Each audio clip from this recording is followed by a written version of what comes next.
Wall that they can easily push towards the site with. Halo guys, I'm back. Kita langsung aja kali ya. Udah mulai anjing, telat saya.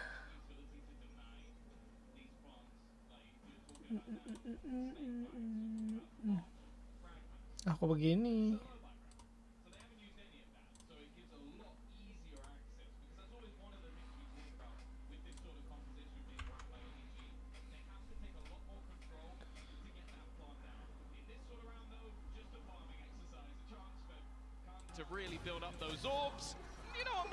Kang. Kita lihat Kang guys. Ngangkang. Kita lihat ngangkang. Di Kang. This might be able to cancel out some of the economic disadvantages that could be coming after this round. For now, they'll play it as a bonus with some pistols.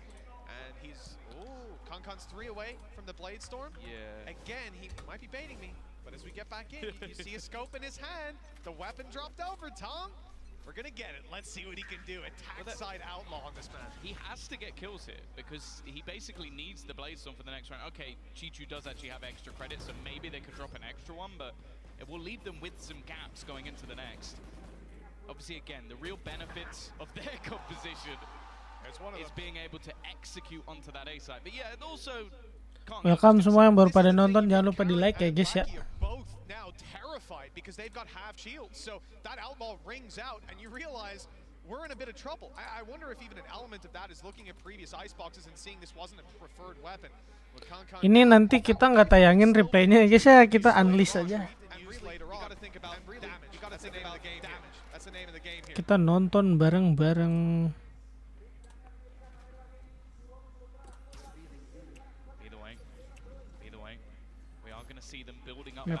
Kalangan ya mapnya ya. Nice work from Howdong to at least be able to find one. And in this 2v4 situation, it is not looking good. It is not looking good. Really needs to get something. Really needs to get something here. And now Caron is the only one remaining. 1 versus 3. Try and turn this. They planted in an audacious spot. I guess expecting him to come around on the flank. This man has been a real showstopper when it comes to Gen G's success, and he might be able to get a second player planting. Definitely got a little bit tight for a second there. Looking to try and isolate one of these jewels, faking out the sound, but now know exactly where he is. Needs to try and drop one of them, and Howdong is one of on the them other side. and Howdong. Great start to this map from EDG. Well, we've seen these leads fumbled before the 3-0 and the immediate bite back, but this one, it has a very sweet taste for the EDG fans. Their economy is stacked. You've got 3 players floating around that 5K mark. In fact, coming out of that round, you've got players close to 9K, but big reinvestments being made. Big upgrades too. The Blade Storm will be online soon, so definitely no economic struggles. And a Viper's Pit to work with. Most likely sorry guys, kepencet.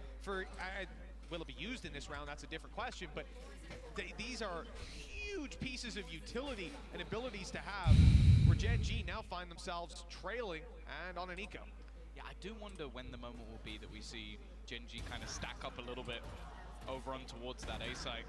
It's what this composition for the side of EDG really relies upon, is these A site hits, because again, it can be quite difficult without having a straight up blockade of something like a cove, or even having those extra flashes that you might see coming out of Gecko. For now, at least though, already shutting down the players in mid, and they are just winning every single battle. Kita lihat Pacific masa kalah sama Cina, cok. Well, Blade Storm even going to come out here to try and close out this round. I'm not sure this was needed, but you know, either a misclick or he's just like, I'm gonna get 5 kills next round anyway. So audacious play if it's the latter. I would side towards a misclick, but maybe it's just asserting the dominance. Oh, first shot. Dar. He's up in the- Aduh. Oh! Kangkang. Absolutely. Nih Munchkin mendadak jago guys For anjing. Gen G, already 2 rifles dropped. Let's see how many more. Again, there's so much money on the other side, but Munchkin was ente, really Gen starting G. to dice them up. How long was left on Tekstur aja HP? tekstur. Luckily, Fractal udah kalah sama Edward. 4-0 we go for EDG. Now the buy comes through from Gen G. But the thing is, Guys, gue lagi pakai lupit baru. Nggak baru sih, masa baru ganti. Loki. Viper's Pit now is online. The Hunter's Fury is there. The Bladestorm isn't, but that's a different story. okay, he hit 3 headshots. And he only actually got 1 kill from headshots because of some of the players so far away. I'm looking at that operator though. This is where Texture can bridge the gap a little bit. You can see that gamble already beginning. 3 players over. They're going to look to try and pressure, but this is why they have 3 players on the other side of the map. The reliance on Texture, no escape available at this stage, so he's just going to have to run. And he will hightail it out, but there's been a catch in mid. Yeah, this is a big kill. Losing their utility, they're going to Chico. back in very quickly on the side Nice of Gen G trap. to take that space, but the Aduh, cost is tekstur massive. pakai OP 2 lagi. kills and a big player taken down. If Gen G decide, or if Mati EDG, dong pardon dia. me, try to switch directions, Gen G would be blind to it. Up close here, Texture's already used his dash. There's no easy way out. Tekstur. The shot, no, Kenapa di Pasifik lu jago di sini? Badut. Lucky at the last man standing. Once the herald of this region. It was all we heard about again and again. Oh, wait till he steps on the Badut. stage. Well, Gila dibantai doesn't gini, look too Cok. good in this one. There's a 1v4 though, so we'll give him a chance. 5-0. Yeah, I think they messed up their roster on this one. Udah kayak main aim lab nggak tuh? Those are dark. Satu, aduh, It's really sayang funny as satu well lagi. because the first map Gen G banned Nih. was fine. So we're not doing it too bad. Mainnya cepet gini, Cok. But no, what a start from EDG. This is a Gue map seneng sama that- Kangkang, Cok. Dia jejek. in China, they lost Dia to nih, Bat, FPX, ini and that was tauntingnya. in the final.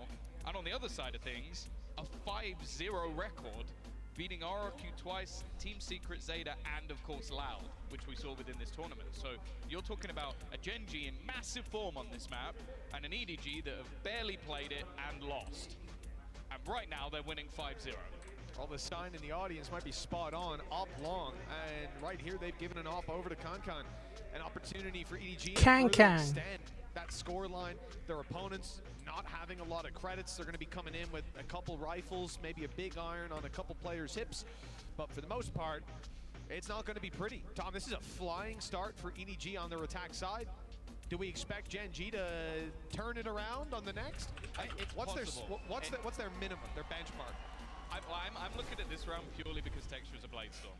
Okay. He is one of the OGs when it comes to the Korean jet, and if he starts hitting his shot, that's why they've actually invested a decent amount. Like Munchkin's bought a rifle, along Karon has as well, but I genuinely think they believe they can win this round when Texture has a Bladestorm. He is that good.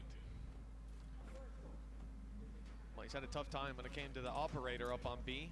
And one of the other things is the consistent knife coming out of Smoggy early on sort of deters that early aggression.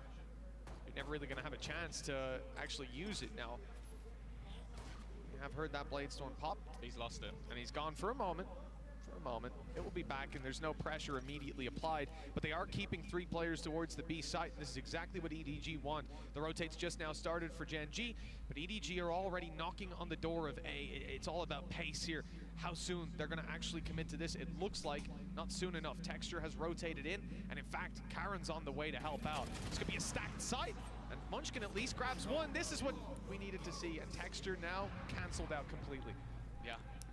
Second time he lost it, but he was given an opportunity. Nice shot from Meteor though. Gonna go back in with the Sheriff, still just means a 1-for-1 trade, but Karon starting to step up. This is starting to look doable as he gets a second off the back of the Guardian. Nih, Now that Bladestorm menang is harusnya top sih, of the night, 5-1 should be sih. online. Perek main nggak bang? Enggak, Pet. Perek nggak main hari ini. Position away and eventually, finally, Seingat that knife gua comes through. The jadwal master card hari will ini give Gen G their tuh first round. Texture waited quite a while to get to use that. A funny round from them, but the early contact on B, I guess from EDG, the yang menang aja pokoknya. Kan Peprex kalah. Kayaknya Sentinel main deh hari ini. Move towards that A site, but shifting the whole way. It allowed them to rotate in on the side of Gen Oh, G on Sentinel time. udah. They were ready for this play. And they obviously held back until you saw those knives come back online. Good crunch. Sentinel udah ding. This was not a round that Iya you gua most baru people nonton, expected them to take. baru stream yang ini. Sentinel tadi udah main anjing 2-0. Nanti gua nonton lagi dah tayangan replay, Cok. You just expected Wajib. one kill from the Bladestorm, did you, Tom? Yeah, that adds up. Let's just not play back any. Lupa gua tadi nggak gua stream ya, kalah sama siapa Bang Peprek. Sama ini sama EDG. Up again on texture. Sama Edward He has Gaming. another opportunity. The dash still online. Besok yang main FPX lawan Loud. This would have been a Terus great Team Heretics sama baru Peprex besok main lawan Team Heretics. easily mowed down by Looking at the Lakia. aggressive position as Ini sistemnya grup-grup gitu, guys. Nice shot from Meteor as always. Won that battle versus Chichu for the first time. Obviously, this becomes a little bit more audacious because you already have the man advantage. You don't really need to be in such an aggressive position anymore, but there isn't a safe way out. This needs to be at least a one-for-one trade. I think Sentinel paling atas, EDG ketiga. more than that. The only thing is the timing. There's that burst, but Smoggy comes around the corner. The hard check. Ah, tekstur. Itu nobody nggak ada yang ngecek, Cok. Dong. For EDG, the spike is now down. They've got plenty of control. The B side is theirs. But what are they going to do with it? Nothing without that Ayo spike. Kangkang. It's Ayo coming ngangkang. 1 versus 3, 20 seconds left. Peprex ngangkang, Peprex. Already over. No, EDG the handle's a ngangkang. little off on Timmy. So he's sneaking his way through. Jangan lupa Oh, Pet, he's di like being dulu caught. Pet. 12 seconds left. There is no Thank you udah chance. mampir, ayo kita They're nobar. just gonna send one player. Well, actually, they're gonna scatter in Dar. every direction, Kelas. ensuring no matter what, he can't 2 get lawan multiple 1. kills. Main aman gak sih? Everyone else, I think maybe there'd be a bit of confidence. You going, do we want to face Main it? aman gak sih? Nah, not really. They are going to hit the steps though. Kan gue bilang main aman, Cok. Gak bisa kalau kayak gitu. But I'm liking the Ini Kangkang Edward Gaming lagi on fire, Cok. exact thing I was saying in the early rounds. Kangkang lagi bagus. Emang dia bagus, cuma maksudnya lagi hype, bukan hype apa ya? Utility that's there for EDG, and without Lagi having on something to point. help them get the plant on that B site, Manskin it becomes a lot ketahuan. easier to fall back Dar. into the same sort of traits of Pas going di sini towards that tekstur, A site aduh. and looking for that after plant. So they've just started stacking up players. You've had aggressive positioning from Munchkin, and then they've gambled in the early round. Okay, let's see if they push B. If they don't, we'll quickly rotate. And it's worked. Welcome ya guys ya, jangan lupa di like guys. Genji certainly starting to find their footing on this defensive side. The 5-0 was worrying, concerning, but it's still very much alive. Even Gue in the lupa last tadi series, bocil they Sentinel controlled harusnya this game. You saw rame kan, Sentinels Sentinel nggak gue tonton lagi. flying Ntar into abis the ini much kita closer at the rewatch halftime. Sentinel, It's guys. fairly common for teams to need that little Sekalian bit of, gue time to coba see your opponents analisa play. sendiri. What you were saying earlier, I think for minimum 5 rounds, I think Genji are fine. They've shown that they have normally about 6 to 8 rounds Scan- every single time they play scan their mana nih? backside, so it's definitely their Scan favorite of the sana. lot. Yellow ketahuan. In towards this B take, Itu they jauh get lagi. free from Genji. They've got that early rotation. They've set texture up over on the A side, and actually we're going to see a Hunter's Fury popped. They're going to try and get that Ketahuan. open up, and they find Dar. it. Mati. Nice work to take out Karen. That weakens Fix the ngambil B defense a nggak bit, nih? but there are still multiple players here, and the hold on mid to make sure they can't rotate back. Well, that hold's just now given up, but Tahun Barrow kemarin could emang kurang still be experience online. aja mereka, Instead, they're makanya gonna sekarang get pada towards the B ganas. side, Aduh, rather ke than going flash. to A, and it's worked out fantastically. Wah ini Just mainnya Munchkin left. slow Got sama some ini support dia. on the way. Meteor just making it through the holes, but look who's right Ah, behind ah, him. ah, Nobody ah, snuck his ah. way in, and he's grabbed a quick double. Fix. The lead Tekstur now nge-save. convincingly in their favor. Ah, And nggak from nge-save dia. Chichu, the final nails in the Nggak ada coffin duit, for that Cok. round. 6-2. EDG back on the board. That was just gorgeous. Nih, They- iya they Edward Gaming isolated udah these fights, okay. internasional I'd say lah, that udah Fury berapa had a kali little makanya bit udah of risk bagus. to it, but Di Cina you juga can normally paling tell, siapa especially lawannya after anjing, seeing the EDG same udah fight, you know that he's on ini. yellow, so either you clear Nih yellow Genji pun or you kayaknya have kemarin di at Pasifik tuh least kayak a kill. cuma And then sebatas on the other side of things, just apa ya, lovely little bukan hit. overrate. The pop flash coming out of Smoggy, Pas banget he's lagi already racking up panas-panasnya. the assists. Pas di sini udah You're nggak gonna panas find if anjing. you blind an opponent. Conquer's Ayolah getting that kill. perwakilan apak. Mana sih Meteor? Gotta be pretty confident. Masa harus diganti sama King RRQ? As long as he's on the same side of the map, that player's dropping now. Concon Dar. wants to get greedy. He heard the orb be tapped, but there were players covering it from far back. Lots of big irons in play for Sheriffs, and a classic for Lakia. Tekstur. But the real danger Main here is safe when it sih. comes to ultimates. Ini mapnya with a Viper's Pit. Genji The lah. pistols can be deadly inside of that, and a Thrash online as Coba well. gue buka There's definitely Wikipedia. potential for Gen G to play retakes with some success. Although again, it would be risky. Really, if we see them commit anything big, I imagine it's going to be on the back of a couple kills first. And they need to find those. Texture, a good candidate for it, but they're going to be forced back by this lockdown. I think that's been the problem, because some of these ults have been online for a little while now, but they just haven't really found any opportunities to actually be able to use them. And a lot of that is because they've stacked the right sites most times. And at least the lockdown and other stuff is very good for retaking. Again, they do a little bit of damage, but ultimately, Mitch, not really much to write home about. No, and I think certainly not with the amount of credits that are in play for most of the EDG players. Even the reinvestments will keep them with a 2-round buffer. So for Gen G, coming towards the latter stage of this half with just a couple rounds left to compete for, yeah, it's not ideal. They have those 2 round 6 and 7. Di Icebox padahal Genji 100% win. Oh, ini belum pernah main. Coba kita cek Icebox. Beda roster sih, nggak bisa jadi acuan juga. Like it means that so far there's been almost literally no impact, which is Pas kick off doang mereka. I've loved the way that they've used this combination of Gecko and KO in the past. So far, it's just not really been there. Oh, Kankan has definitely a little bit of extra sound. I don't think it's ludicrous to say that Gen G have a decent idea of where they're going. Already 3 players sat within the A site. Alert from Chief. Defendingnya bagus loh, harusnya ya. Tapi ini kalah di bantai ini kan. Coba EDG. Dapat Hodong. Meteor's at least able to keep this control as the lockdown now is a big threat for EDG. They're going to give up the site control, spams on the way as they retreat. Tekstur Keeping their back ngapain? secure, but a Viper's Pit to stop them from getting back into the site, to stop them from keeping their Viper's Pit online. EDG completely shut out of the A site. Now they've got to go looking elsewhere, but in fact, they've already gone looking elsewhere. They've pushed up mid, made it through the tube. They'll be spotted immediately by the turret, but with 5 HP here, a big threat for Texture. He's got an off that can one-hit them. If they've got anything, they can one-hit him back. They still have the spike over on Endo. They are still going in this direction. Howdong needs to Dar, something. alah, lagi nggak dapet cowok aimnya ini Genji. They have to go running in though. Karam might be able to just ruin their Wih. day, and that's exactly what he'll do. 3 kills, a good reaction initially off the back of the Viper's Pit, but also a solid hold as he was the last point of defense. Kalau suara in-game-nya kekencangan bilang ya guys ya. If he sits inside that pit, they'll push in. If they go through the pit, probably he gets them both. But there's a rope right up top, and it's dangerous. Instead, he just waits for them, lets them try to jump straight through to get the plant. The time was what was putting the pressure on them. Yeah, 7-3. Gen G found another round. Is good. Crash online. They committed a couple ultis to the previous, but they also managed to deny Howdong's Viper's Pit. This is an incredibly aggressive push coming out of Munchkin. No flash on the corner. Looks like he just wants to hold it, but soon you have to imagine he goes for that peak. He's out in no man's land, backed up by Karan, but now the real trouble comes into play. Where can he go from here? Mati dong. Well, they haven't actually pressured. I guess at this point they expect that there's an operator on the angle. So they don't gonna Jangan go terlalu pushing menggebu-gebu around nggak sih? give Texture a free kill. Little do they know Texture actually isn't there at all. He's on the other side. Ini mainnya Genji ke bawah gameplaynya Edward ya. From Lakia.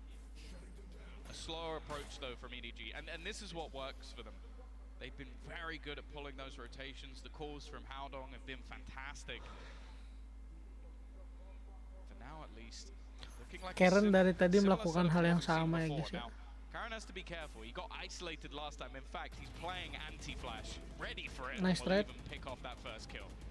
He's done extremely well. They know he's here, but Keng, aduh, keblind. Dar. Dangerous play for anyone to make. One that was punished that time, but the trade is good. 2 versus No time 4. sih, ada Munchkin and Meteor double extremely picker sih. low after that engagement. But what can really be done by just a lone gun of Smoggy?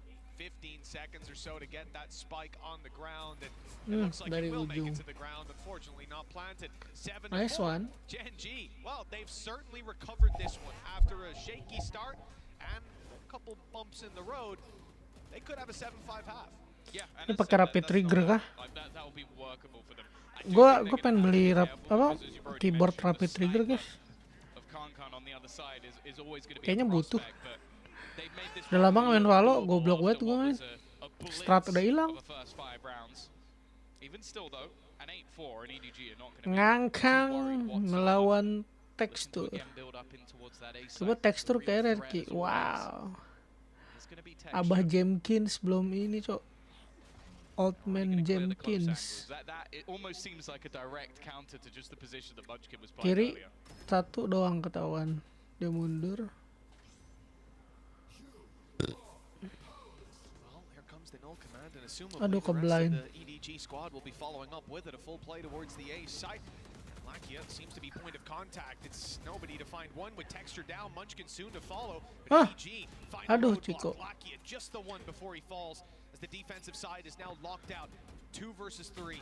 Meteor, Aduh. okay, he's caught nobody up top. The spike still not Ah. planted, but Smoggy finds both Ente kills Genji, to Cok. close this one out. Ini 8 Edward lagi on fire ya, dia tahun kemarin masih They recovered it a little bit towards the end. They certainly seem hotter now, moving on to their attack. Yeah, Lakia got his first kill in that round, so there you go. He's at least on the board, but it definitely was a rough part from him. Sentinel menang What we're really 2-0. gonna be singing about, but no, I think the side of EDG are going to be very, very happy with the way that one has gone. A fantastic start for them, but also just continuously adapting. I think they did very well, slowing down a lot of the rounds and just playing with their opponents for the majority of this half.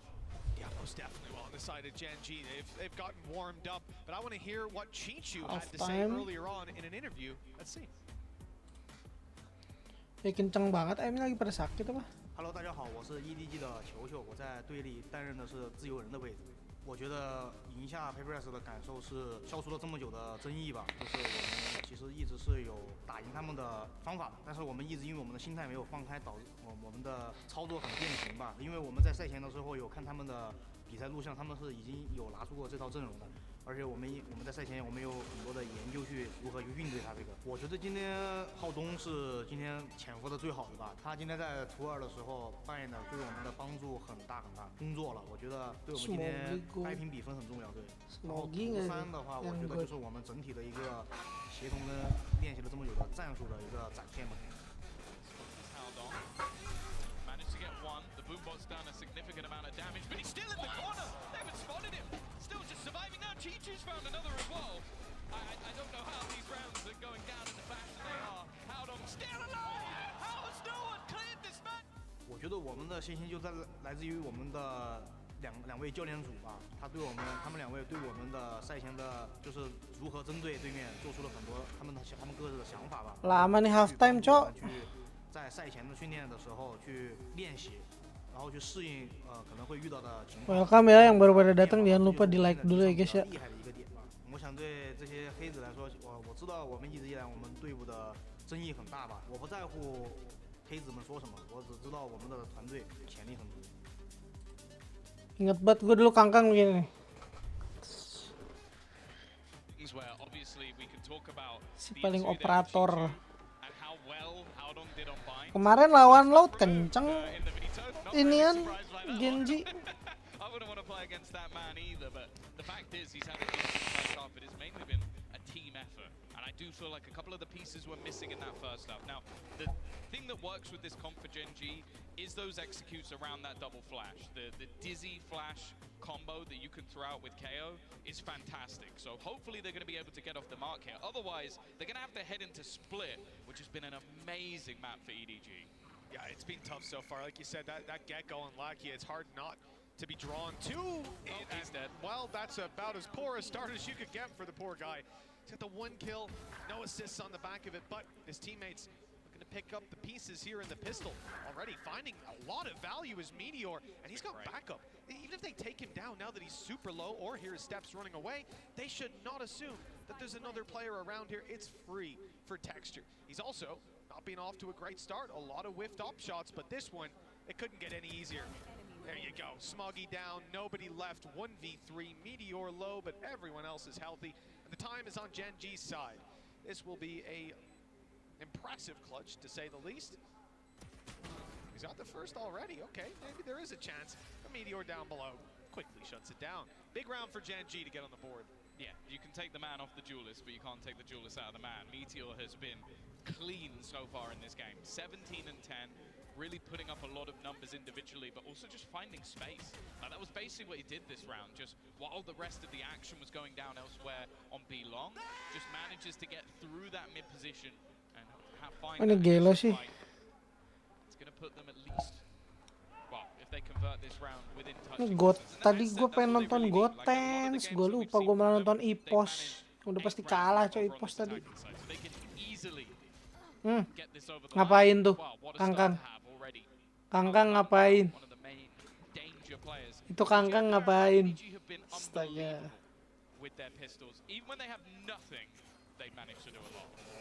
Oh yeah, they were a very scary team when it came to those ecos, and what we're seeing right here for EDG, 4 players stacked up and ready to go. Flash out, kill, not coming in onto the little guy. So the plant has been secured. EDG numbers thinned out. And that defensive side doesn't stand a chance at this stage. You have to imagine Chichu 35 HP in a 1v3 with a sheriff in hand. And 2 of his opponents have rifles with a double peak setup. I don't know how he hit that shot, but thank God Texture was up top to cover. They made that one really costly though. 3 players go down, so it's definitely not ideal. And I believe they lost at least a Guardian in that round. So it's not like you had a load of pistol players alongside them. So I think they could be very happy with that, especially when, for the majority, that was them fighting up against an afterpart. So I think the EDG have done well to make that one as costly as possible. And because of that, Meteor lagi gendong-gendong going gini. to have himself a pistol. We'll see though. These A-side takes is where I've really enjoyed watching this squad play. I think EDG know that. They've got 3 players here initially.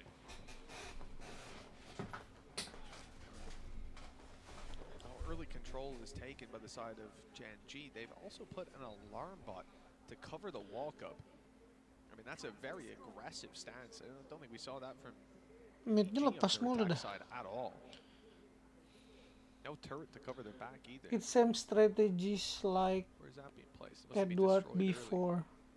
And for EDG, you said 3 players on A, they're still there.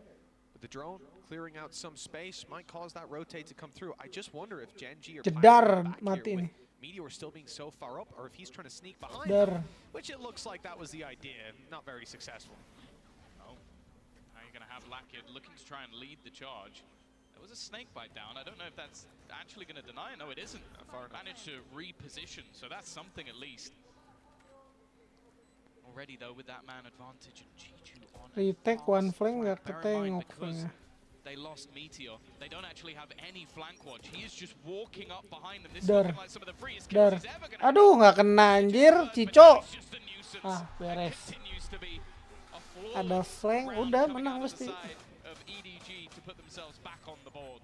This is a big round. I mean, as soon as they take down Meteor, they make the realization the push wasn't coming in there from the drone earlier, from the lack of footsteps and follow-ups, and the lack of entry. There was no dash in, there was nobody taking the space, no flashes, just a guy sneaking up. That's clearly a lurk. Immediately the decision is made to go on that flank, and it was the right call. The value found absolutely massive. Ngecek corner lo, aneh lo. It was one of those rounds for Gen G where you're not going to be happy either way, but it's somewhat expected. You don't get a lot of damage. Apakah Kangkang akan melawan Gotenks, guys? Yeah, no, for sure. It means that now the economy can really build up for EDG. They'll have another buy, and also in terms of ults, getting that little bit closer. Now there is already one online. That no command available. I like the audacity of Kankan to play this spot again. He got a kill from that. Alhamdulillah, Rabbil Alamin. I think it's going to be immediately checked, and I think it may have been. I don't know if Munchkin caught the angle, but Kankan definitely saw him, and here comes that double flash, but he's managed to avoid both, and Kankan, you can't allow him to survive in these sort of positions.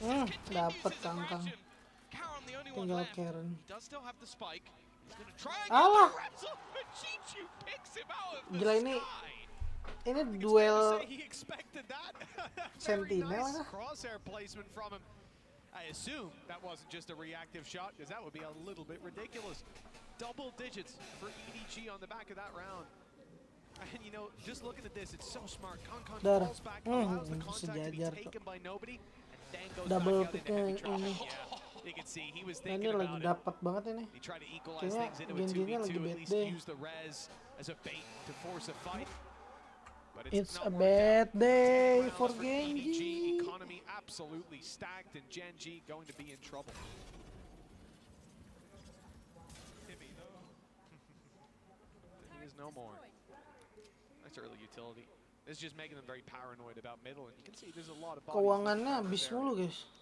The thing is, Nah ini nih salahnya di selalu di push nggak ada yang nahan. this man is always a danger, but I mean the only real danger Oh iya in kan this round for Iko ya guys EDG ya. is that Viper's pit. Like if they can get that into a position where the weaponry can actually become valuable, that's so filthy. They've used it to force them back.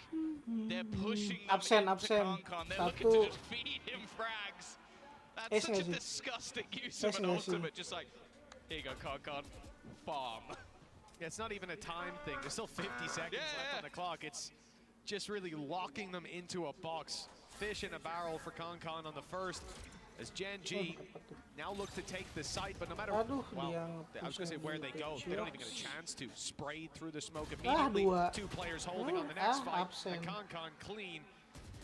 The final one comes Udah through. menang. And again, we're not going to see any damage dealt. A Tag pause nggak flawless sih? round for EDG.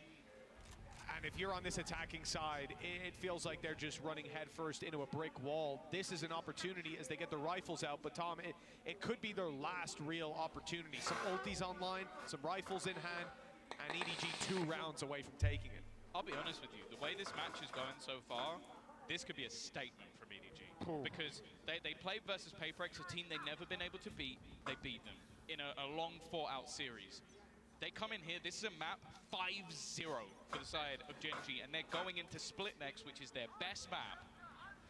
If they just demolish Genji here, I think we have to start switching Alah.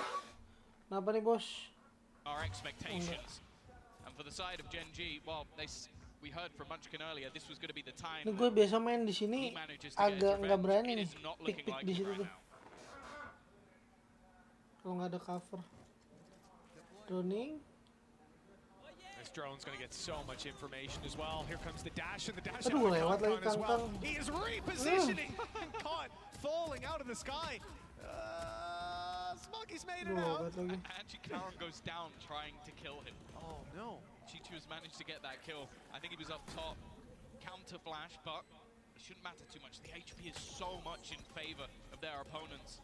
I don't know how EDG are going to find a gap in Alah. here. Oh, Tex just kind of got lost a little bit. No cover either. Bisa harus ini. Somehow we're back in a 3v3.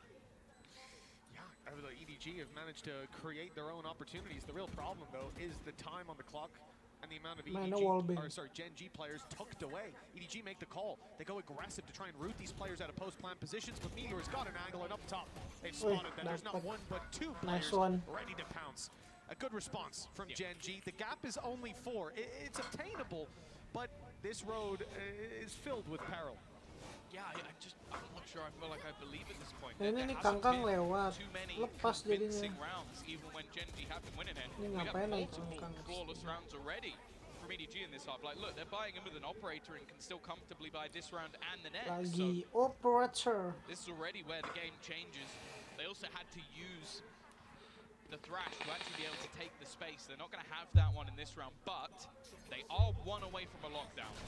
Already, a lot of information garnered by the side of EDG. That initial knife has spotted the majority of players. Flash. Viper's Pit could be thrown in here. Carrot's actually rotated in very early, and they've got such an aggressive mid. Ini Chico ngeflank, wah ngeflank 2 orang. 3 players within the site. And similarly to what they Aduh. did with the lockdown, if they put Viper's Pit in here, it may just be used to deter. I don't know if that will have connected. I don't think it did. Doesn't look like it. Player slightly out of the circle, especially with the height of it. Flash in deep, but Hadon already saw him. Well handled to find the first. The numbers sit towards Genji with the side under their control, and now the actual advantage, 4 versus 3. EDG on the fight back. They've got a flank underway. They've managed to sneak their way up pretty close with that turret down.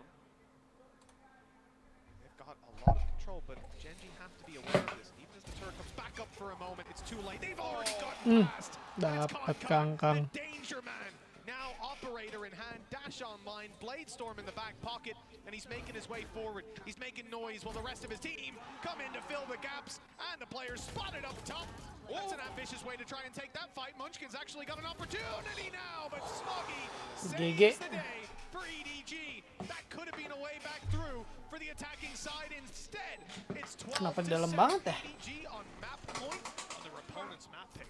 Yeah, this is the thing that's now become peculiar, because although Meteor has probably been the best player individually for Gen.G, that's a couple of times now where I feel like they've been boxed in either from him dying and just not baru time realizing out his util anjir goal, bukan dari or tadi. in that case him being so far forward that his util goes offline. Now that's a mistake that you just can't have. You're in a man advantage. He doesn't need to be that far forward, and if he is, somebody else needs to be aware of it. Those are mistakes that if you give those over to EDG, you're done. You can't allow Kankan that much space. This is it. It was a small window, and I think obviously a lot of this impact coming out of Smoggy popping the ult. It's just delayed Gen.G's info and allowed that gap for Kankan to sneak up behind. 5 opportunities to close out this map and send us to split, where EDG will look to close the door on Gen.G's run. This is a scary time. The Gen.G, they looked very, very good regionally, but wow, this is a big challenge. They also beat Loud. That's true. Yeah, like, that's absolutely. the thing. It's like they look good regionally. They beat Paybreaks. They beat Loud. They beat DRX. Like, these are all teams that in the past would have beaten them all 3. 3 out of 3 times in the case of Paybreaks. So they have been massively Banyak pendukung improving. But the fact EDG is, China. right now Gen.G look a little bit flat, and they're making errors that I just didn't really expect to see on their map choice on one of their best maps. It is not what you want to be seeing. And as said, there are a few maps that I would heavily hand over to the side of EDG, and one of them is Split. Funnily enough, the other one is actually Breeze. I've not enjoyed, like, Gen.G have had some rough games of Breeze, so they lose this map, and, well, EDG have 2 opportunities on maps that I favor them on to close out this series. But you know, 4 ultimates is usually a very strong position, but more so for EDG. If they had 4, they could dump them all into a round and just claim 1 round win, move on to the next map. For Gen.G, they have to be a bit more conscious of how they use these. So obviously off rip, you're going to see the Bladestorm pop to make up for the economic disadvantages. Munchkin also using his ultimate, the null command, I mean, robbing them of their abilities if they're close enough, and a Viper's pick committed. So I said they need to reserve them. They have dumped them into this round, with a lockdown being the only thing they'll carry through to the next. I don't know if they will. That's the thing, if they keep it. Yeah, the judge investment, I like it from Munchkin. He's going to play a close corner within this Viper's pit. I feel like they almost need this one just to keep their economy strong, and they are utility dumping. Already Texture's going to pick off 1, but so much util thrown in to clear him out. It's easier said than done, though, as he takes out Chichu along with it. Nobody trying to clear this backline. Somehow Kankan's found another. They may not get to use that ultimate at all, because they're being picked apart. It's left all on to Karon, but the time is ticking low. If he gets this kill, it's surely done, and it will be. But he's going to go down with it. That was meant to be an economy builder as they spam all their ultimates bar 1. Keuangannya habis. Get a single player out alive. Yeah, that's, I mean, just take a look at the credits. No one's able to get their full shields alongside the rifles. Maybe 1 player is, but that's about it. This is going to be a really tough position to play from, because, like we said, there's almost 2 ways you could look at it. Save the ultis and try to use 1, maybe 2, incrementally tick them over and use them as safety nets in these rounds, or dump them and build that economy. So you've got rifles. This is the worst of both worlds. It came down to Red Bull clutch. That's all you really need to know. And now they've got to do clutched by the spike. Also, worth mentioning, I like EDG's approach to just not play heads up into the Viper's pit, to move around the back and try to contend for the backside all the way down that laneway. It's a good idea, and you can see it very nearly worked for them. I think if Gen.G had slightly less ultimates pop, round would have fallen away. This man's crazy. He hasn't even popped his dash yet. Yeah, he also doesn't know that someone's already crossed to the other side. So this really is a very, very audacious play. He's definitely dead. I don't know if that was maybe slight misinformation, but even still a filthy shot to open. The take in the meantime has come in onto the B site. Reed. No. A single bullet tapped, and Chichu just ruins his opponent. They're not even going to get the spike down, and now this is a problem. Things become so much more difficult. The spam through from nobody is so clean. And now Texture, the hero, the man that has been highlighted throughout this tournament so far. He's got to find 3 to try and save them. The spike is down. Nobody has already spotted him on the angle. There is no hope. EDG come through with a dominant victory when it comes to map number 1. And they have their choice next. Yeah, this is where it gets scary, Tom. Like you said, you said off camera coming into today that after we saw the veto, it looks like we're probably going to go to that map 3, right? We're set up for both teams to take their pick. Will Gen G now find themselves quite a bit behind in this series with Split coming up next and Breeze afterwards? Don't go anywhere because we'll be breaking this one down after the break. Don't go anywhere, so don't go anywhere. Jadi tadi tuh kayaknya lagi bad aja sih. Akhirnya aneh, Cok. Excuse me, would you mind taking a Meskipun picture of nggak this? seaneh Estrella ya waktu di Xbox ini. You need Verizon. Trade it out. Yang droning kagak iPhone jadi 15 itu Pro with aneh tons of banget, storage, so sumpah. you can take all the pics. So many selfies. A preposterous amount of panos! That means panoramic. And as many portraits of me as your heart desires. How about none? None feels right. Trade in any iPhone in any condition and get iPhone 15 Pro and iPad and Any Apple Watch SE iPhone. all on us, only on Verizon.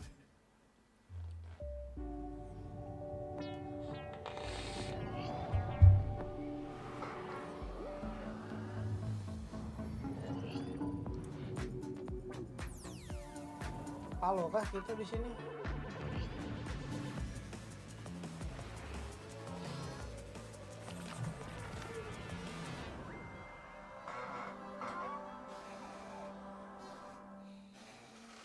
Tadi gue fokus sama Epo sih, Sentinel gak gue tonton jadinya BBQ, Cok. Red Bull gives you wings. Red Bull give you wings.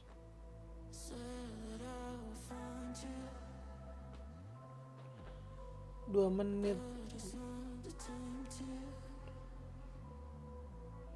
Kalian dukung siapa, guys?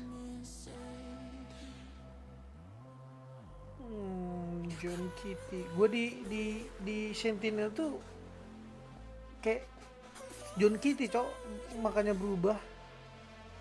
Sentinel gimana ya? Udah berapa kali ganti roster dari 2000 berapa akhirnya bisa kayak gini. Calling it no Sentinel EDG ini. Jumawa.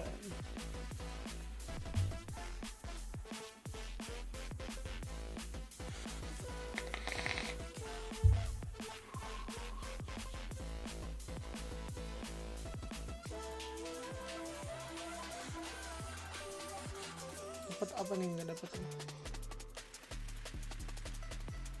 Ini entitle doang ini.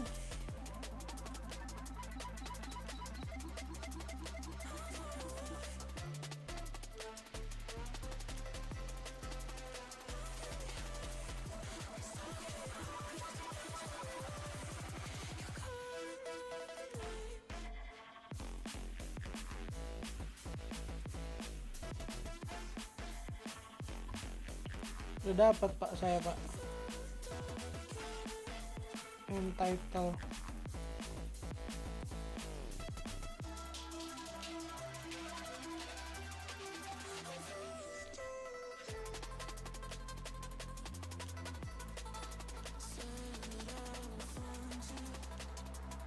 Kita ikutan, guys. Prediction.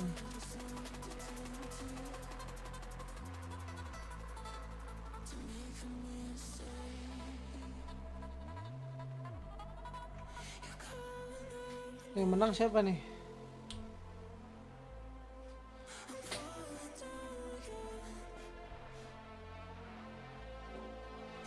One more map aja EDG win.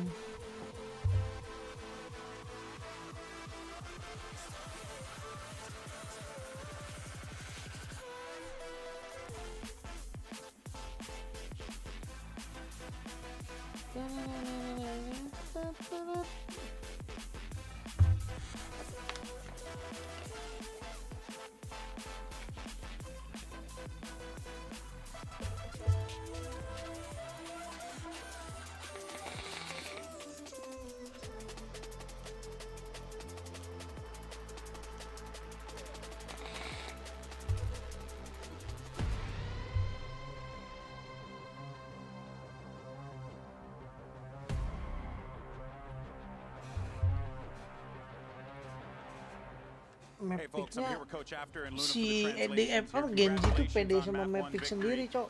Wih, What was cakep. it about the Genji Selalu aja semua icebox cewek gue that cakep. you had identified and you wanted to try and take advantage of, and which of course led to your victory? 这个问题想问到的是，在森韩东港这张图，你是怎么样找到他们的弱点，找到了自己的优势，并且拿到胜利的呢？其实就是因为他们前一天对战，他们跟 Loud 打了也打了森韩东港嘛，然后他们可能打得比较焦灼，然后把东西打得都差不多了，所以我们研究的也变得会相对来说比较简单，然后他们又在很多次那种前压都是打得特别明显的，所以我们其实只要怎么讲按兵不动，先听对面给出来什么声音，我们再从一想好我们的解决方法就行。Like the day before they play with Loud, just as the same icebox, we have already do the research and they almost like we know all what will they play in icebox. And also in today they have very obviously like pushing forward, and we just see that and we do our move. Oh, and if there's one thing that EDG does, is their moves. Good job, Coach. Good to talk to you as always. Back to you guys. A dominant showing from EDG, 13-7 against Gen G. Hello, Wingman. Thank you so much for opening us, by the way. They grabbed Gen G's map pick away from them, and I feel like Mimi, this was, I mean, we have many things to say about this match for sure, but this was painful for Pacific, I feel. Yeah, it really had to be, because EDG, it felt like this game was just trouncing over Gen G the entire time. In that first half, they were going for like crazy double lurks with only 3 people hitting the A site, but that 3-strong hit was still winning out. These Gen G players were so often playing forward, taking early fights, so they never, whenever they were actually playing the retake, they were down numbers and they couldn't properly combo this KO Gecko. There was 8 opportunities for a retake. Gen G won none of them in that first half because they were getting picked apart in these early rounds. I love the fact that in that MVP graphic, we see Lucky at the end and we do not see the assists, just a KD, because it is probably one of the first times that I see a Gecko getting 1 assist in such a long map. The fact that they were getting no Reddit out of it, we were seeing it round by round, how the KO and the Gecko were not merging together because EDG was actually playing for the ego play in that instance, and Gen G has done something very, very ekonominya selalu nggak stabil Genji ini. Kayak satu beli satu nggak bisa beli. Flank selalu nggak kecek. Berapa kali ke flank? I think we're also seeing some lapses in awareness from Gen G. This round in particular, where EDG, I think, really have a great understanding. Genji tadi kenapa nggak coba ada yang nge-flank ya? Really hard on their attack to these execs with the double pelan-pelan gitu. And they're going for these fast flanks. They were so far ahead the curve on these rotations, so they on their defense were just destroying with these floods. I think it also has to do with the fact that they knew that on the defense they screwed up a lot of times, right? So that gets into your head, gets into like retake-nya lama. Genji itu tadi mau retake yang cepet nggak bisa. Pasti si teksturnya selalu jauh. This is a team when I watch them in Pacific that I'm so impressed with their protocols, with the way that they're slowing down these rounds. They're playing proper. They're thinking about these things like the flanks, but it really slipped away from them this time, and it's a real risk of losing the series now.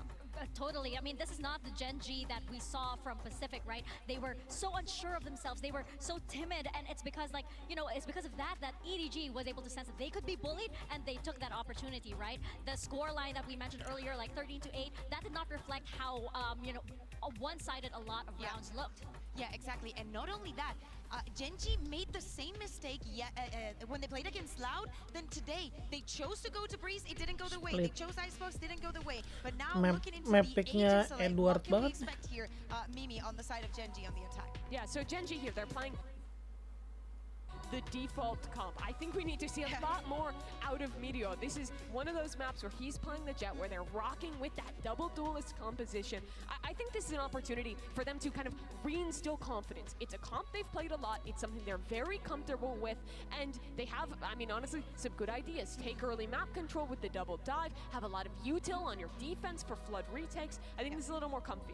Yeah, and moving away from the Astra, having a little bit more utility. And also, we've seen it a lot on the stage, playing with that Deafen and with that blind for the Omen has been a difference maker in many of the splits. Gen.G got dismantled on map 1. EDG here, if they can close out on split, a chance for the #1 Chinese team to lock their spot in Well, let's playoffs. find out. Let's toss it back to your casters. Here's Mitch and Tom. Thank you so much to our wonderful analyst desk yet again. As it looks like we're ready to dive on into map number 2, Tom Split. We didn't have a lot of hope before the break. Has anything crossed your mind since that makes you confident that Gen.G are going to take this one to a map 3?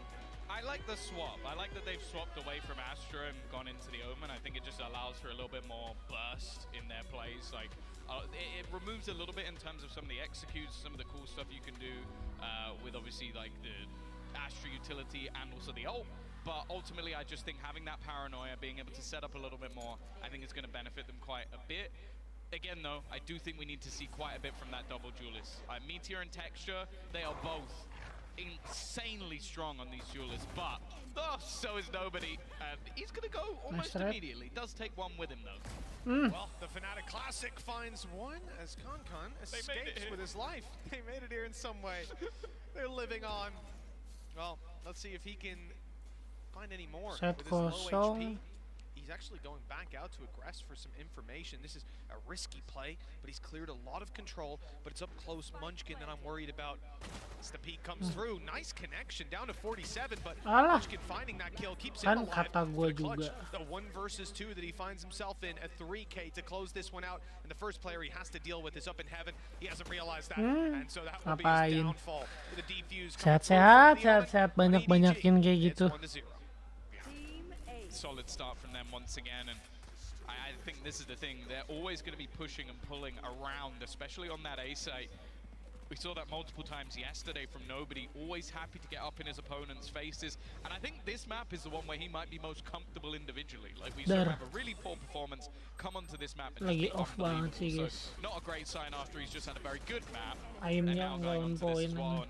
I think for Gen.G, just one of the main worrying factors here was obviously coming into this map. They are starting on the attack side. Now, normally you'd look at this composition and go, oh, well, that's fine. You've got double duelist, you've got the sort of explosive nature of this composition, but they had a really rough time the last couple of times they played on the attack. In fact, even in a 13-11 match, they only got 2 rounds on attack.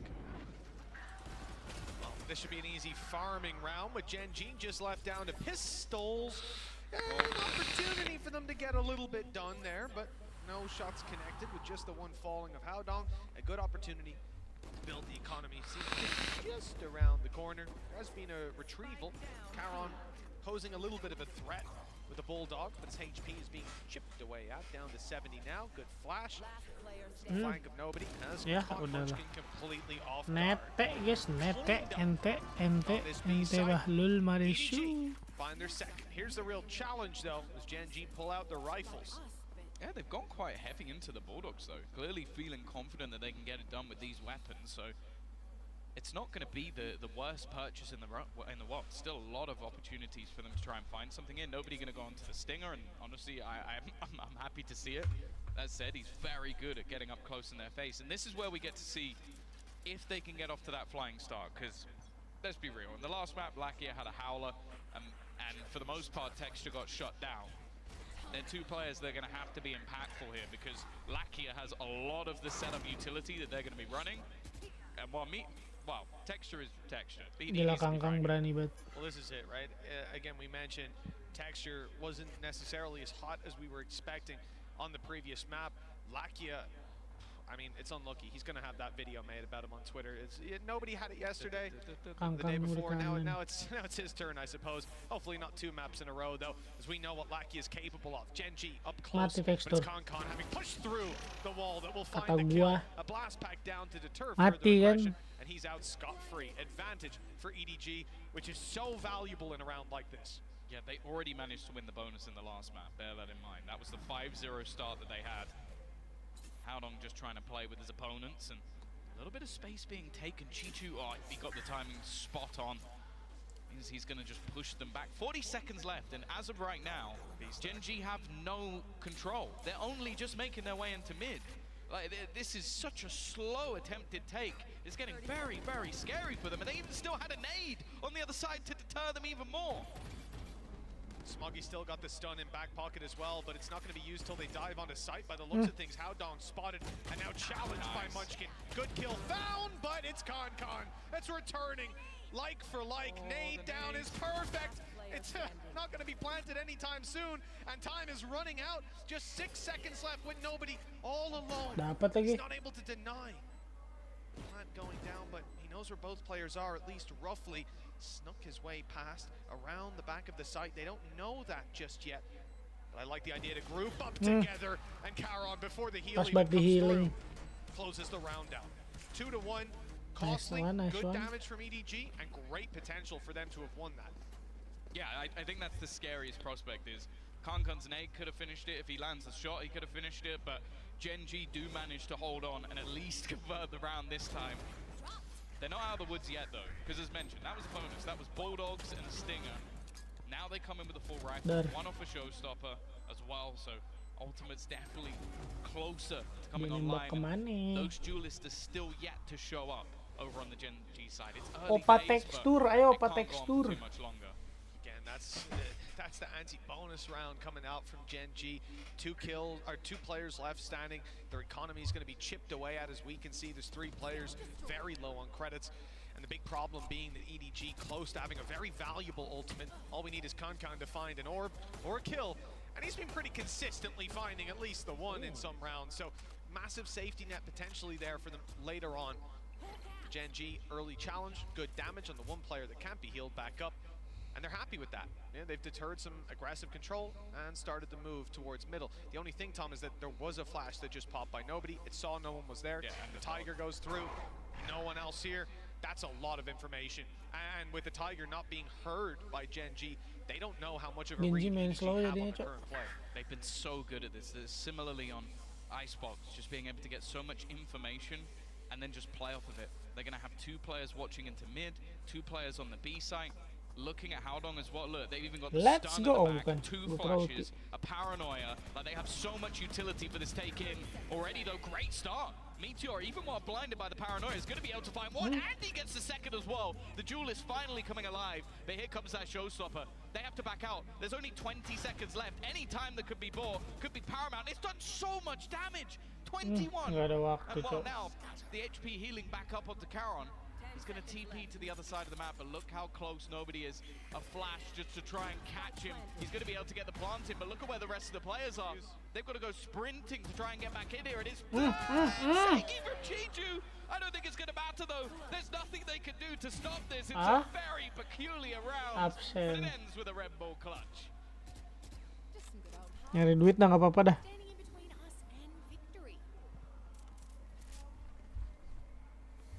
Well, Tom, this has unfortunately swung back the way that we feared it would.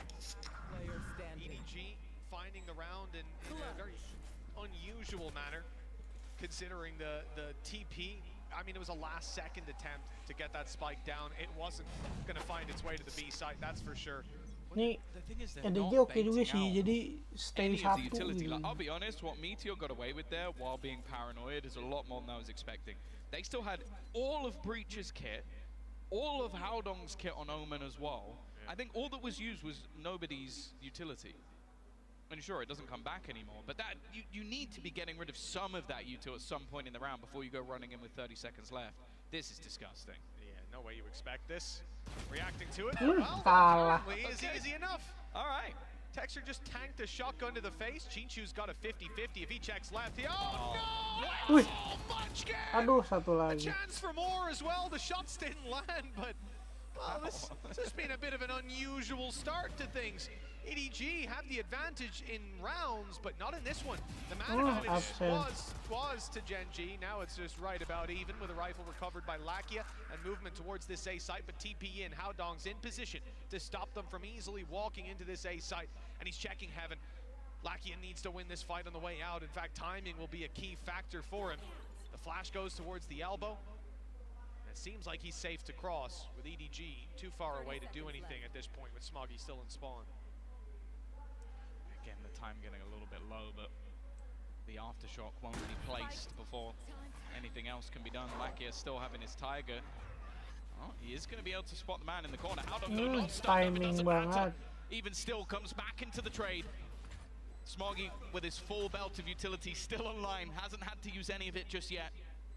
Instead, he's going to potentially just go walking through this smoke. And Lakia, gitu, the man who's silent on the last map, speaks loud in this round as Gen G get their second. Nih, Two big all kills in from nih. him, denying the vent Gen G. control and then closing out the round as well. This is what we wanted to see. Lakia waking up, finding his form, finding his footing, as it's 3-2, a one-round gap between them. And again, looking at how some of these rounds have gone down, you know, in the previous map, it was feeling pretty much favored to EDG. Pasti nyangkanya di pinggir itu. After the, you know, the first 5 Pojok rounds, smoke, essentially, they didn't really take kebiasaan their hands off the Radian. reins. Here, though, Gen G are already punching back. Yeah, they managed to do it with a low buy as well. The pistols finding a lot of value. That success could make all the difference. They've already realized that nobody's close, and having that judge, you really don't want to pressure into this man just yet. Interestingly, you've got the lurk out from Meteor on the other side of the map, but it does seem like EDG are fairly happy to just sit passive. And that's the thing, as I said, I don't feel like Ginger has a fantastic job of baiting out any of the utility from the side of EDG in these early rounds. This time, though, Paranoia not online, but they still have all of Viper's utility. In this case, the wrong read. Yeah, even though the bird just went up from nobody and caught those players outside B, again, the problem is always going to be it could just be one player, one person lurking, catching that flash and running straight to A. But giving him a smoke. Nah, mana nih? Aduh, telat gua. It could do a hell of a lot of damage up close like this, but the smoke is suspicious. They know there's something afoot, and Textures dealt with it perfectly, well handled by Gen G, and that's the real threat in this round dealt with already. Yeah, when you put out a smoke like that, there's going to be a part of you that's thinking, okay, there has to be someone within it. And I like the fact that Gen G play it safe. Boombot and Seekers gives everything away. They know that the site is clear, and that's the thing. They haven't had a lot of rounds, even throughout the series thus far, that have been particularly clean. Now, though, what can be found from EDG on the way back in? Probably not a lot. Smoggy at least will be able to find one, drop an extra weapon, but other than that, expectations desperately low, and Karen's taking a little bit of damage, but he'll fade out of there before his life is lost. Ke-damage tuh. For Smoggy now, the value might actually come from going down to the spike. Yeah, that's definitely the game plan for him. As another round swings to Gen G, and again, I like their usage of their ultimate. Lakia puts out the Seekers just to confirm there's a player close in that smoke. They have a Boombot following it up. It allowed them the perfect timing to swing in on the back of that utility and catch a player repositioning around the corner. At 3-3, it really is anyone's game, and that was my worry, was that we'd come into this map after the first being pretty dominant in favor of EDG, and we would see this be a very double duelist. Kenapa di sini selalu double duelist? At the very least, we're owed a close map between these two teams, if not a third one. Normally EDG are stellar when it comes to this defensive side, so...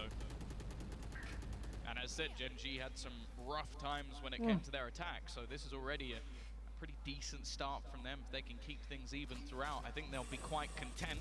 Already a fantastic start. Meteor has been great throughout the series on an individual level. Meteor ngapain, Meteor? Trade out with the showstopper will keep it in their favor, and Kankan just goes through. The movement's sublime. And now just looks to try and get a little bit more. The Rolling Thunder's going to leave Texture completely stunned up, but he hasn't been spotted. One bullet is all he needs, but Kankan's there again. A third kill for him already, and he needs the ace. He's going to look to try and get it hard, but he's completely blinded. Dapat nggak nih Kangkang? Already baiting them out. A second flash, and there's no hope. I've seen that one before, Mitch, but it won't happen this time. Yeah, thankfully not. Second flash, immediate peek, and you can see he just had nothing to do unless the spray landed on heads right away. It was done and dusted. Somewhere someone from Giant X is going, no, don't peek him. Well, considering a 4-3 scoreline and 3 ultis online, Viper's pit to play with as well. This was a big round for Gen G because they've left their opponents with no money, no credits to buy back up. It's going to be a scrappy buy for the defensive side. And so far, we've seen Gen G be very clinical with dealing with these lower buys. They've not been giving away too much. They have a healthy economy because of it. They'll look to farm up an even better one right here and now. Nice Meteor, gila. Dua anjing darah. A lot of the time we don't see him get to play that star duelist anymore, but with this 1-2 punch of him and Texture on this map, they are really starting to come alive. We mentioned him and Texture as clinical pieces to this puzzle. Nice. Already just mowing down two of the remainder. Tinggal Hodong. Not particularly close to the action. Again, it just comes down to can he make this one costly, but the fact is the economy now of Gen G is off the charts. You win an eco and then have a couple of clean rounds. He still actually killed the player behind through the other. For money, no problem. Lost, but ultimately for the side of Gen G, it doesn't matter. They are stacked for Timing betul. Yeah, and even one of the players we saw there before we cut to the replay was Meteor. He had a judge, but he managed to upgrade to a rifle. And, well, with the economy that they had in play, there's not really going to be too much ball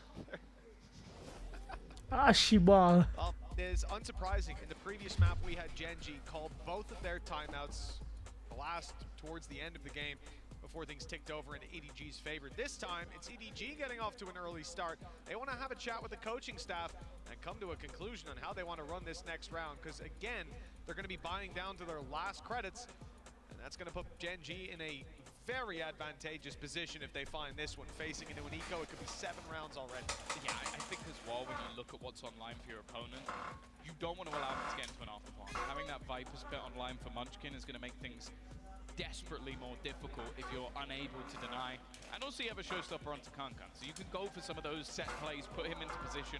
He has been thriving still, at least on an individual level, but over the last few rounds, I feel like Gen G have just been a little bit quicker in the pace. They've not allowed them to hold util to the late rounds. They've been taking control, and also they're just looking a bit more confident in what they're doing. Like, you can see Meteor committing to these early fights and everybody following him in. That seems to be what's working, at least for now. Let's see where the response lies. By the looks of it, they might be about to go for another fairly aggressive piece, as they've got no luck. That's something we've consistently seen for Gen G, as they now look to take some early control towards this B side of the map. Yeah, I mean, they have no control anywhere else, so there's not much of a backup plan here. The showstopper, well, that's plan A, and it hasn't worked out. Those players slowed down, sure, split, but they've already got players towards the site. Meteor's in position, teammates coming in to rally alongside him, and the retake attempt from EDG, it's not going too well. Kills swinging in favor of Gen G, trade after trade, and a 3 versus 2. Lakia, 4 health, but there's not exactly too much they can do to take him down. If he's hit in those corners, maybe Chichu needs a miracle snake bite to land. And it could come in off the back of the plant. It's Lakia attempting the plant. They don't know just how low he is. Viper's Pit activated, and that's going to even the playing field a little bit. It was so close to taking him down, but now Meteor in the right place at the right Jajar, time. Cok. He's going to clear out both Nice of them. one. The direct approach just working out perfectly for Gen G. Unable to slow them down, unable to stop them. I want to say as well, I think there was some gorgeous movement in there from Texture. I don't think there was a lot else in that round, but the showstoppers fired towards him, and he just backs out of there immediately off a blast pack, just flies backwards into the corner, and it hits nobody. That's the perfect thing for the side of Gen G. They've dodged the showstopper, and that's the one thing that was really dangerous. Kankan in the right place at the right time. He was there, he got nothing. That's it, but hey, that ain't gonna happen too many more times from what we've seen. Thank their lucky stars as we go 6-3. Gen G doubling up on the scoreline now. Look at, oh no, never mind, look at this aggression coming out of Texture. He's running it down towards Vance, and he has certainly chased Kankan to the other side of the map. Timing. An impressive pace change from Gen G, and now they've got full mid control. Again, it seems like EDG have their players positioned well, and these are some of the rounds that worked out better for them. These slower paced rounds from Gen G, it's been the quick moves in towards the site that have worked better for them. In terms of ultimates, not a whole lot online either. A Viper's Pit for Chichu, but where to place it will be the real problem. And starting to throw out some utility in towards this B site, but I can only assume with where their players currently sit, this is a ruse, and it's worked. It's pulled at least Kankan for the moment, but that stun is sublime. Now they'll have an extra player in to support. Nobody already watching, but he doesn't get either. Nice. Luckily, Kankan is there. Oh, and so is Chichu. Good shot to start and a follow-up. That's sublime. 21 HP left. He's in danger, but he's got two players close to back him up. And with 20 seconds left, it's time to get that spike planted for Gen G. The last player standing will take Chichu down, but still 3 more, 15 seconds left. And surely this plant cannot be acquired. He'll tap it first to try and fade into it. Aimnya naik. Anjay, lab sahur Bang Bacin. Halo Moy, welcome to the stream. Ini nggak sampai sahur sih, paling lab sahurnya nanti di sini live lagi. Ini rewatch saja. Ini bukan rewatch, restream ini kan. Tadi lupa gua malah nonton IPOS. Udah tahu IPOS pasti kalah ya. Harusnya gua mending restream Sentinel tadi main. Go Tens, ada Tens guys. Sentinel menang lawan Karmin Corp. 2-0. Habis ini paling gua rewatch cepet sih. Nonton Karmin Corp lawan Sentinel. Iya seru, ada Tens.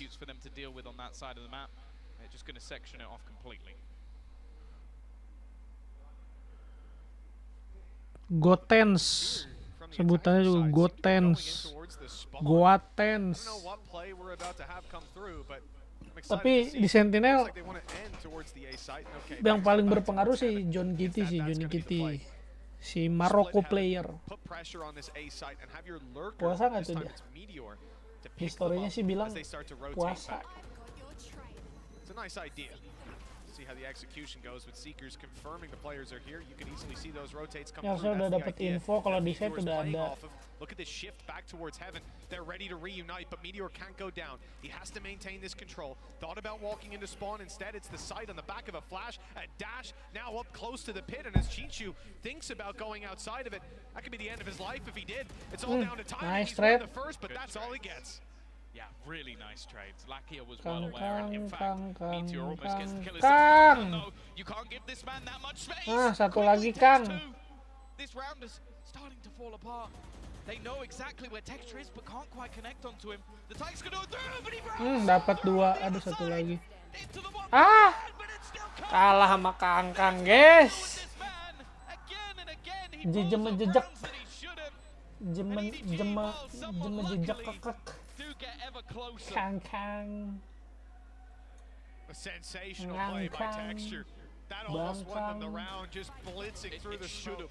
It should have. It absolutely should have. If not for this man. That's gorgeous, and the return was straight through the smoke. That's just disgusting. Whiff tadi anjing si siapa? But it works. And if it works, it works. 6-5. EDG in prime position to equalize, coming out of Buset. That's what we like to see. Getting heated down there. Showstopper online for Gila, ini mainnya di Madrid tapi viewers ininya banyak. Dapat 2 nggak tuh? A double kill, but there's still one man standing. Not anymore. This is Texture's round. Yeah. Anything you can do, I can do better. Spike planted. Now, well. Jangan lupa di like ya guys ya. Thank you yang udah mampir. Alah, ngapain coba kayak gitu? Harus satu yang lewat elbow-nya.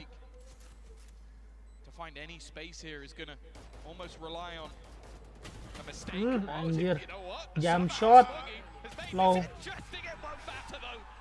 Beres. Kalau low gitu tuh. Lompatnya satu-satu. We had both showstoppers, Tom, but only one got to be Dar. That is absolutely gorgeous for Texture, disrupting the plan of his opponents and getting ahead by just an inch, just a second. That's all he needed. And a gorgeous ace to add to Gen G's momentum. Now 7 rounds at the half. They're leading and moving over to their defense. I'm excited to see what they've got in store for us, but what we've got in store for you is a halftime analyst desk. Take it away, guys. Udah bagus sih 75 buat ADG. 2-0 nggak sih biar cepet anjing ADG. Gue belum nonton Sentinel ini ya, cok. Ngantuk lagi lama-lama gue. Nanti gue live lagi sahur jam 3. Intinya kita review chips. They look reinvigorated. Their players in particular, like Meteor in this clip, were looking so much better. And also just their approach to the game. They're again playing slow, very proper mid-rounds on the attacking side. But I think they did a good job at finding the opportunities against EDG. And these double dive XX were tearing EDG up. Exactly, and we saw it especially on the last round with that ace. I think that, of course, for Genji is not going to be easy now moving on to the defense.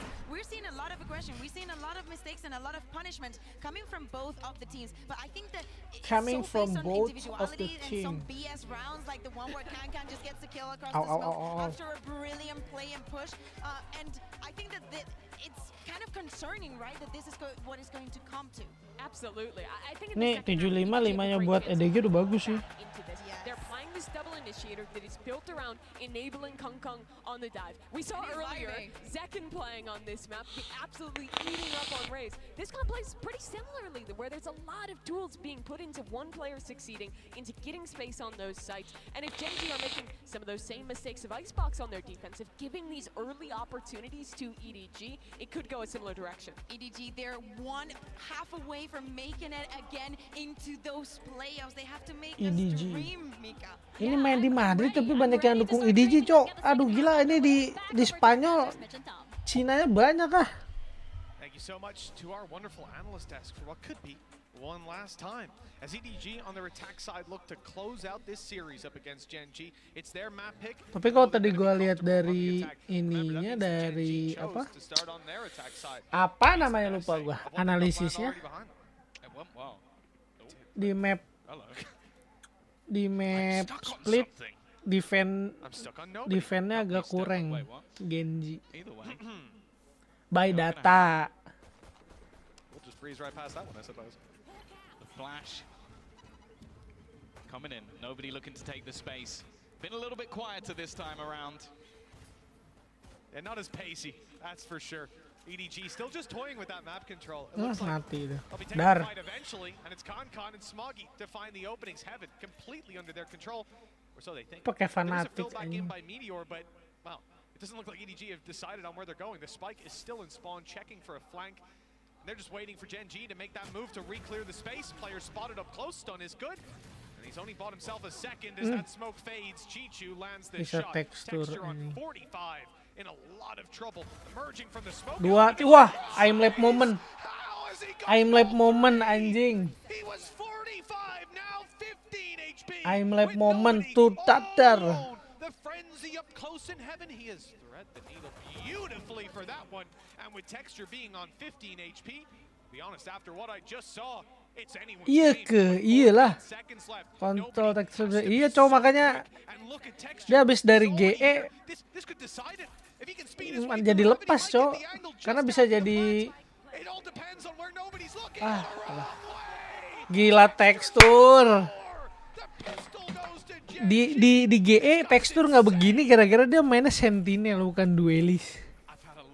Karena kita udah tahu duelisnya siapa, Skrosi, Skrosi, God 2, 3, anjir. Kayak aduh, itulah namanya pakai bahasa Korea. Dan juga ada titipan Pemda. Nah, kelas tauntingnya. Lihat cok, sumpah ini kan Madrid ya. Tapi yang dukung EDG banyak banget aja. EDG, Edward Gaming, sumpah. Skrosi, Lightning Fast malah nggak main. Dar.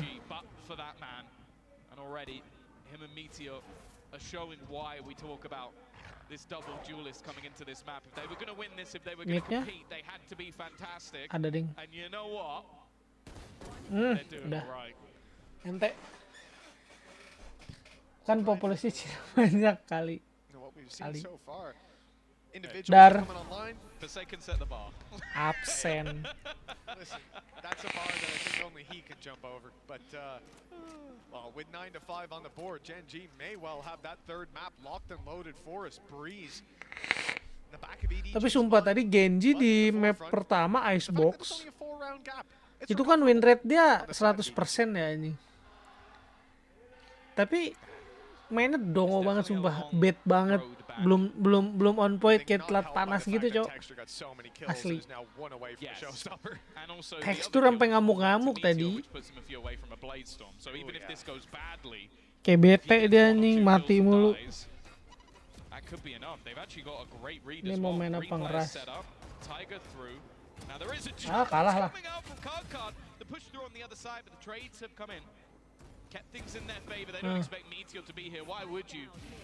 Nah, itu senjata.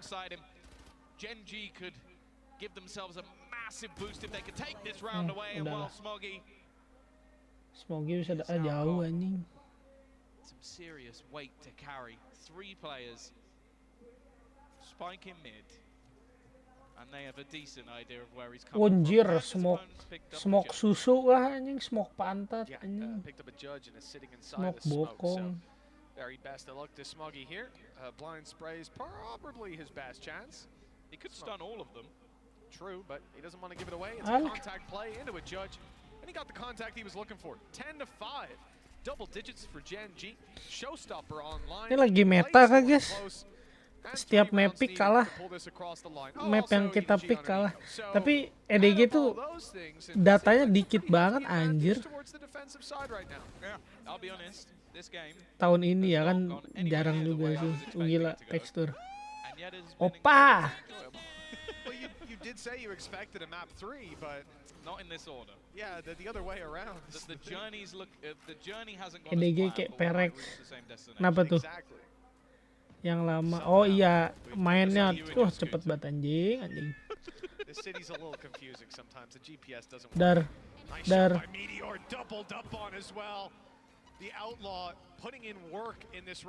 Si Kangkang kayak Jing, iya cowok. Meskipun masih lebih jago anjing ya, mohon maaf. Cuma kemarin Peprex kalahnya konyol anjing. Monyet kena pressure gara-gara Jing. Saya senang Bang Bacin kembali jalan yang benar. Kenapa tuh Wendy, welcome. Jelek-jelekin player. Kalau kemarin bad aim sih anjing. Peprex lagi bad day-nya juga. Adalah kemarin aku hampir gebrak meja. Sumpah aneh banget cow, lagi bad day banget itu. Dar. Ayo tekstur. Wah. What? I expected to come out of this round and compliment Howdong. The hell?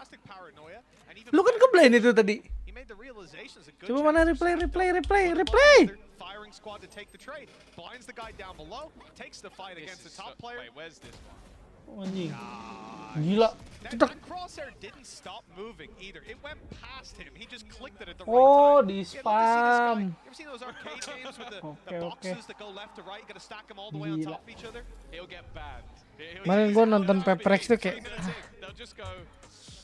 sudahlah. We've run out of items. Hey, that used to happen to me down at the arcade. The coin machines, they'd come over, unplug it. Oh, it's out of order. Opa tekstur. Sorry about that. Sunburst number 1 ya bang. And that's exactly what this guy's been doing here. Texture's 21 and 12. Yeah, I mean, like I said, he struggled last map. It didn't look too comfortable, but well, a completely different face coming out of him. Yeah, it is a 3-horse race for top of the board, but he's definitely leading the way. That round from Kankan. Welcome. Ini jangan lupa di like Wen. Fortunately for him, he did get bazookaed. So that's one way. Welcome David, jangan lupa di like. At this stage. 11 to 5. He seems like maybe the only player that could cause any issues here for Gen G. Tadi gue yang Sentinel malah nggak nonton anjir gara-gara nonton ipos. Who has also had a real step up. Bit of a slow start to this game, but Itu punya siapa? Ipos di sini. Tapi akhirnya Ipos pecah telur lah at least tadi. Nggak restream gue tadi, lagi ada urusan keluar rumah. Dan gue malah nggak restream Sentinel. Udah Acu bilang Genji hebat, orang malah jelek-jelekin RRQ. Apa namanya? Tekstur di sini lepas. Ini Sentinel era is back, bener. Sentinel era John Kitty sih, sumpah. Waktu VCT Amerika gua nonton, John Kitty tuh waktu lawan Load ya gendong parah anjir. Dia pakai sniper, cok. Tense lagi bad aim tuh, 2 map bad banget dia, 2 apa 3 map bad banget. Diselamatinnya John Kitty, bos Johnny Kitty, gila Maroko player. Berkah puasa tuh udah mau Ramadan, marhabannya Ramadan guys. CX2. Wow. Gue follow IG-nya ya, gue lihat story dia bikin pertanyaan anonimus gitu kan. Kang dapat aja lagi. Itu Kang. Aduh Kang. Si Akang, kumaha Akang.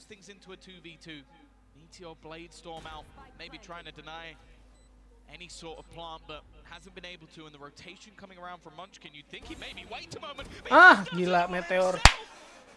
Itu action figure bikin salvo. Sengaja, Cok. Sengaja saya taruh di sini.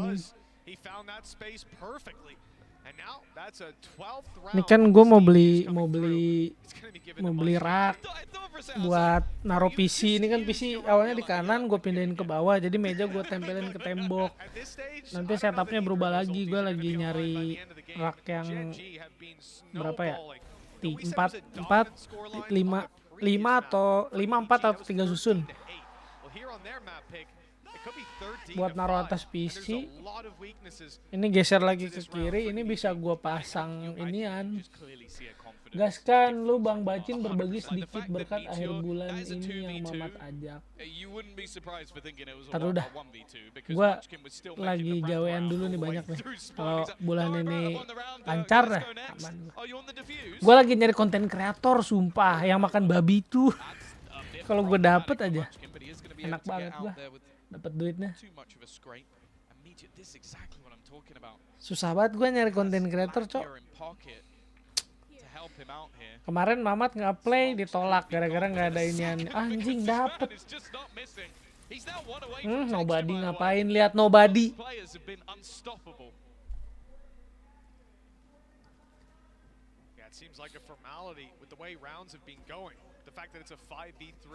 Dar tawan ngangkang di map kedua ini. Kangkang jadi ngangkang guys, jadi bangkang ya. Carinya food vlogger lah.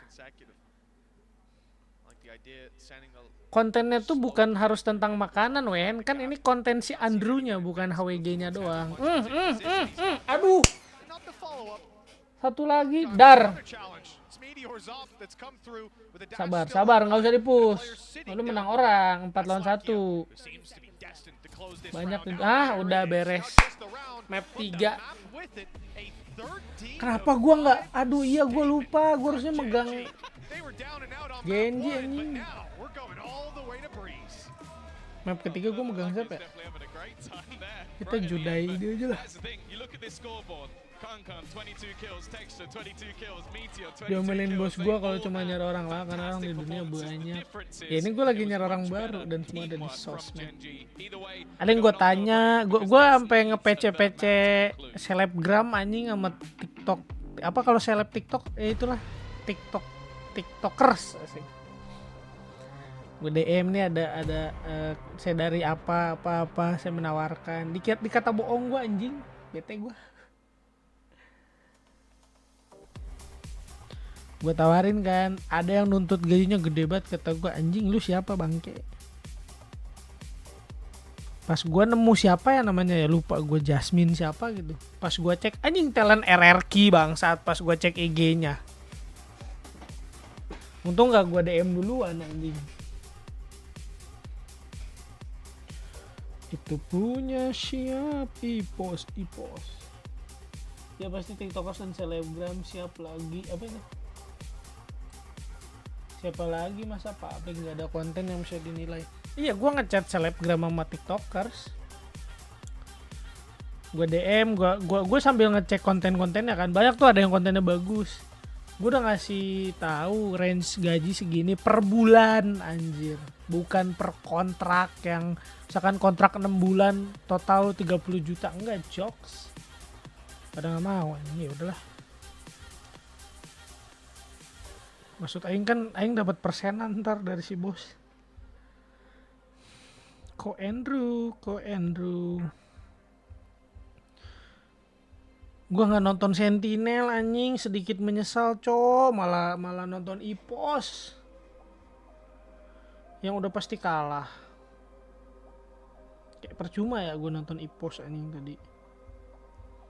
Ngapain coba gue nonton ipos?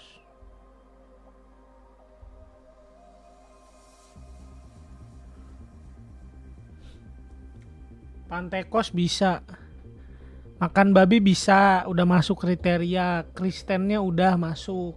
Cuma kan dia gawenya di itu ya, di RRQ ya. Mohon maaf. Skip, cuma dapat uang itu nggak dapat hasil lain. Nggak dapat hal lain. Masalahnya lu bakal jadi ngikutin dia, Wen. Gue nggak nawarin ke lu pun karena gue tahu anjing. Anda kan sudah di Keon interaktif ya. Tidak mungkin.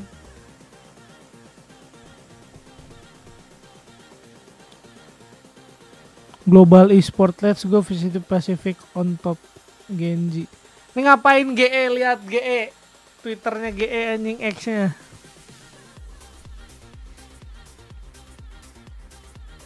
Tahu tuh Muipan, tahu Pandamuy.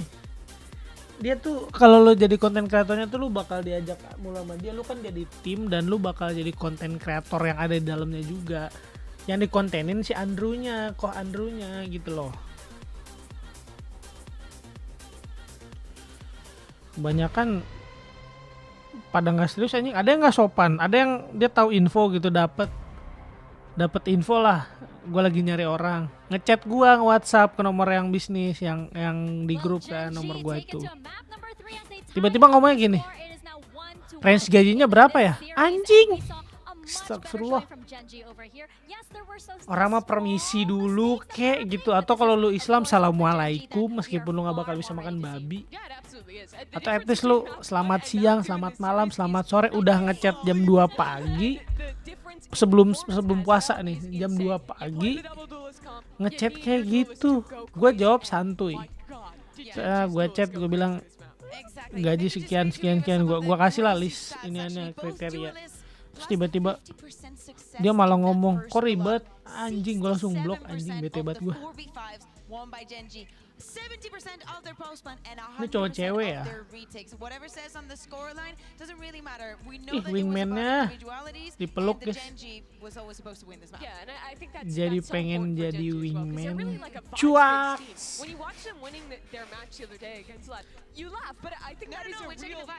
Guys, gue pengen cukur. Gue tadi nanya di live-nya Muy, katanya low temper fade. No, it is really good, and you can see them, right? You can see Texture suddenly, jumping up and waving his hands like he usually does. You can see like how Lakia is as well, smiling, and really carrying. Ya dari tadi Lakia tuh kayak.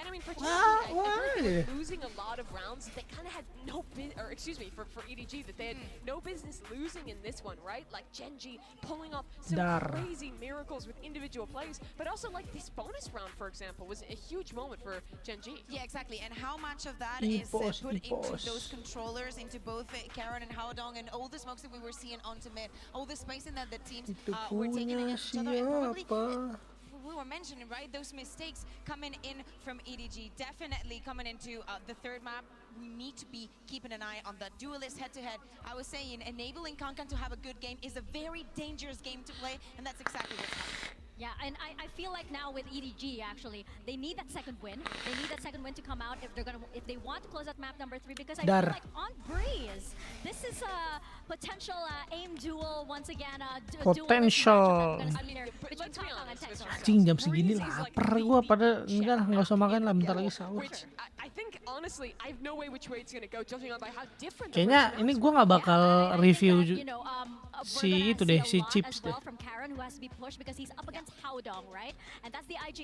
Gua kan mau reward Sentinel dulu bentar. Kita lab sahur guys. Curang banget gue waktu di komunitas gue kasih pilihan ya. Nggak usah bang, tidur aja. Itu udah rata ya guys ya, udah rata tuh, gue lihat yang votes berapa itu udah rata. Besoknya votesnya sama, yang ngevote-nya nggak nambah, nggak berkurang, pasti ya nggak bakal berkurang sih, pokoknya tetap segitu. Tapi pindah jadi nyuruh gue live anjing. Kita ini dulu, kita ini predik dulu. Kita pegang Genji guys. Buset ya. Nggak, kita lihat dulu Genji apa EDG yang paling banyak. Kita belajar judi. Canda guys. Aduh, Genji lagi yang dipegang. Yeah, completely. And now that we were talking about that aim duel, the gue bikin akun Twitch satu lagi. Against Kankan in this map on split, he had the support of a second duelist and the rest of the team just playing for them. Aduh, definitely the kebanyakan VCT were megang on their Genji. side for this one, but they need to keep it up for Breeze if they want to close it their way. Yeah, I feel like, now we have both of these teams on their highest energy, right? You can see the exchange between both of the teams. Kita pegang siapa ya? Up on their feet, they're out of their seats too. Bagus dong, berarti sangat mendukung hitung-hitung isi waktu Ramadan. Nggak salah, cuma kan untung pas libur. Harusnya kemarin hari ini, cuman kemarin lah. Mau gua kayak aduh jangan dah. Mendadak banget anjing pas gua mau lab, anjir. Jadi semuanya begini. Jadi minggu ini. Pagi, siang, sore, malam. Ini kita siapa guys? Brista dulu, Sofa, Jet, Chico. Aduh Yoru. Mapin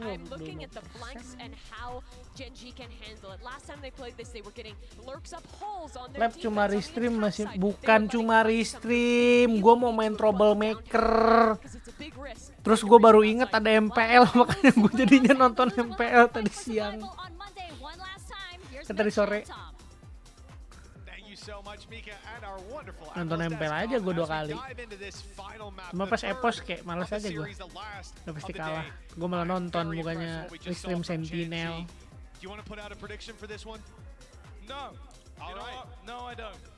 Aduh, masih 11 menit. Kita pick siapa ya? Predict with custom. 1000 aja, sebanyak banget, udah 72.000. NDG, aduh Genji naik mulu. It's going to be the same as last map, where Lakia lost one opening duel, one none. Other than that, it was exclusively Meteor and Texture that took opening duel. It's rare you see that. The other 2 players cek dulu guys. In early fights, it was just these guys. And with the success they've been finding, hey, I'm not going to ask you to change that. So the record that they have on this map for Gen G kind of stinks. It's not been fantastic. Ini nih, peluang Giga aja. To RRQ, Team Secret, and Loud. But according to Jen, who is obviously does a lot of the Korean translations and interviews, she said that they feel really confident on this map and in this composition in particular. So yeah, I've leaked what she said. She can come find me if she wants. Either way, you're not winning that fight, Tom. I know, just like I wanted to say it that bad, that I'm happy to be beaten up. But just like Kankan there, not winning that fight as he gets dropped on that defensive side. An aggressive push that's now left Haodong in a little bit of an isolated position. 2 players right behind him. It's pretty heavy stack up on B. And after finding that opening kill in this direction, especially if they took down Haodong, they might consider just full blitz. Udah mulai anjing. That seems to be the plan, Tom, but there could be danger here. Ya, telat gua prediksi anjing. Udah mulai bebeki. been a slaughter. Blink and you miss it. Every single member EVOS, of the EVOS, EVOS, EVOS.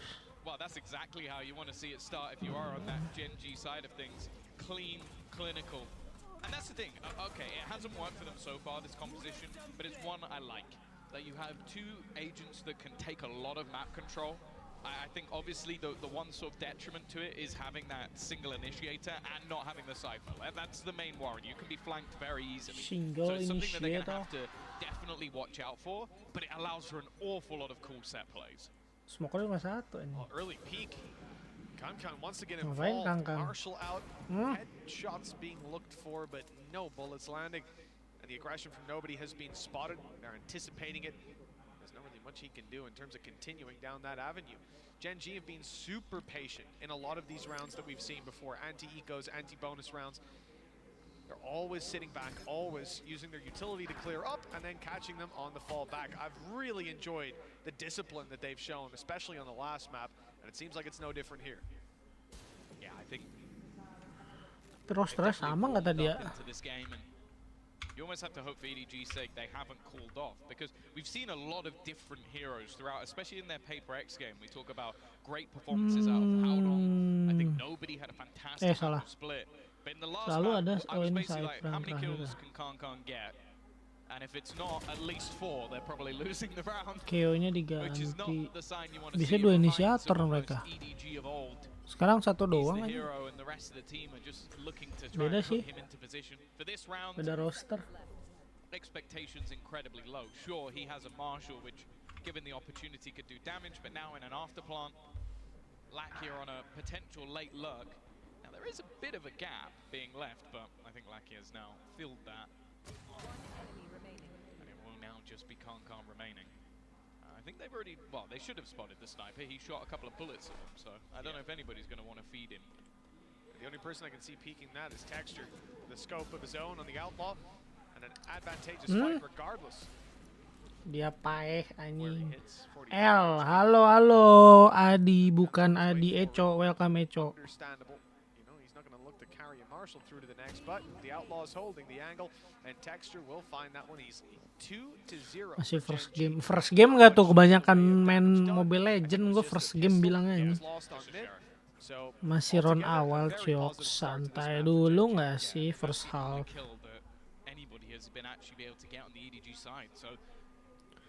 Ipos di sini. Ipos di sana.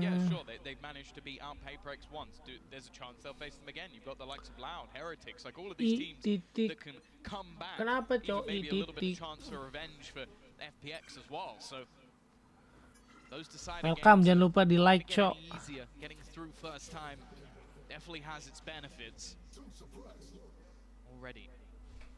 Quite a bit of information, both ini di sini, ini nggak ada yang naik. Considering Howdong. this is a bonus round, it has some real legs to it. Tuh lihat guys, smoker ngeflank anjing, yang ngeflank tuh smoker bukan duelis. Astagfirullah. Gue belum mau push rank Valo lagi. Running into that with light shields, giving him free kills, giving him basically an AWP upgrade. Texture's avoided the recon. He's in a good position. If anyone does go for that peek just to grab a little bit of info, they'll be in a lot of trouble, but the poison orb's up, and that should keep them back. Wah, lama banget masuknya ini. It's the split into middle that could definitely make things a little bit more interesting. Trying to almost bait with the shots out, and they haven't actually seen it. Already first duel going their way, but nice work from Howdong. Smoggy as well, tinggal dua. combining. Desperately low on HP, but they've managed to weather the storm, hold them back that little bit longer. Leaving just Alah lari. Lakia lari, guys. Lari dia. Which sounds mental as a sentence. Yeah. EDG, well, after a single kill in the first 2 rounds. Ini timing pas reload dia. Wifi that. Yep, a very well held push on the side. I mean, this is what I'm saying for Gen G actually breaking through. I think is the problem in this round, short of any over peaks out of the side of EDG, but they were patient. They took their time, and they certainly managed to reap the rewards for that. Now, coming into round number 4, I'm a little concerned. Meteor has an ulti online, and it's going to be pulled right away. Into another dimension he goes. He's got to fall back, so he's left his gate crash in towards A main, clearing out this like a recon. Look how far back they've gone. And yeah, I mean, they've made the right call rather than being blitzed on. Aaron has such a good angle for the rotate through. There's no way Chichu could have expected that. Yeah, it's the orchestrator, the conductor from the back, and the gun barrel spotted. Kelihatan anjing kangkang. It's going to make it so much more problematic. Clearing out these players from the back line is going to be impossible. Bear in mind, they've got snakebite lineups. They could use a gravity well, but I don't think they're even going to need it. Picking this team apart, Smoggy at least has found one, but here comes those lineups. Anybody even gets close to that spike, and they've already spotted both players. Meteor's blinded himself, but it doesn't even matter. And now the Grabwell's also caught out Smoggy. A clean take from Gen.G with slightly comical close to it, but they won't mind. I've never seen a man look so lost in my life. Meteor today, he didn't know where so lost in my life. The blind, he sees a player close, he has to run out of the smoke rather than get shot in the head. Ends up getting blinded himself. It was beautiful. Dia panik itu, It Cok. must be so confusing for Munchkin to step into that scenario, seeing them back to back. They were shooting for a James Bond poster. 3-1. Gen.G in a prime position. Bladestorm online, not needed, with full rifles in play for that attacking side. And EDG having next to nothing to work with, just some pistols. I see the clock frozen on the top. I have to almost think this is a timeout from EDG. This early on, you don't want Gen.G to be just storming away. And as we can see, yes, it is indeed an EDG timeout. Timeout. I think it's almost just off the map. Wah, bisa menang dong ini Gen.G. 2 rounds, they got a singular kill. Only here for the cloud texture, my god. And then also the last round, again, just 1 kill. It was only the round that Smoggy actually managed to sort of hold the line on the site. Other than that, they get forced back, but the thing is, so far at least, that those retakes haven't looked good, and it's not your normal composition. That's sort of the benefit of not only having Meteor as that extra space taker, he can also cause havoc when you're trying to go for those retakes, but then you just have Karen and Munchkin. It's sort of like the yin and yang of the team. Like, you've got this crazy aggressive lunatic in texture, and then you've got 2 guys going, Texture. I'm line up out. Okay, there's the snake back gone. Okay, few seconds. It's gravity well. And then that's basically the round over at that point. And in the meantime, it's like, you know, the guy that's sweating. You know, the sweaty guy. I mean, you've just got Tess going, I'm in the fight. I killed one. And just the others chilling, just having a nice time. It's a disgusting sort of matchup to try and play against. And you almost have to play into that aggressive nature. You have to try and, well, as GB would say, punch him in the face. You have to get up close and personal. And Gen.G is just so good at denying that.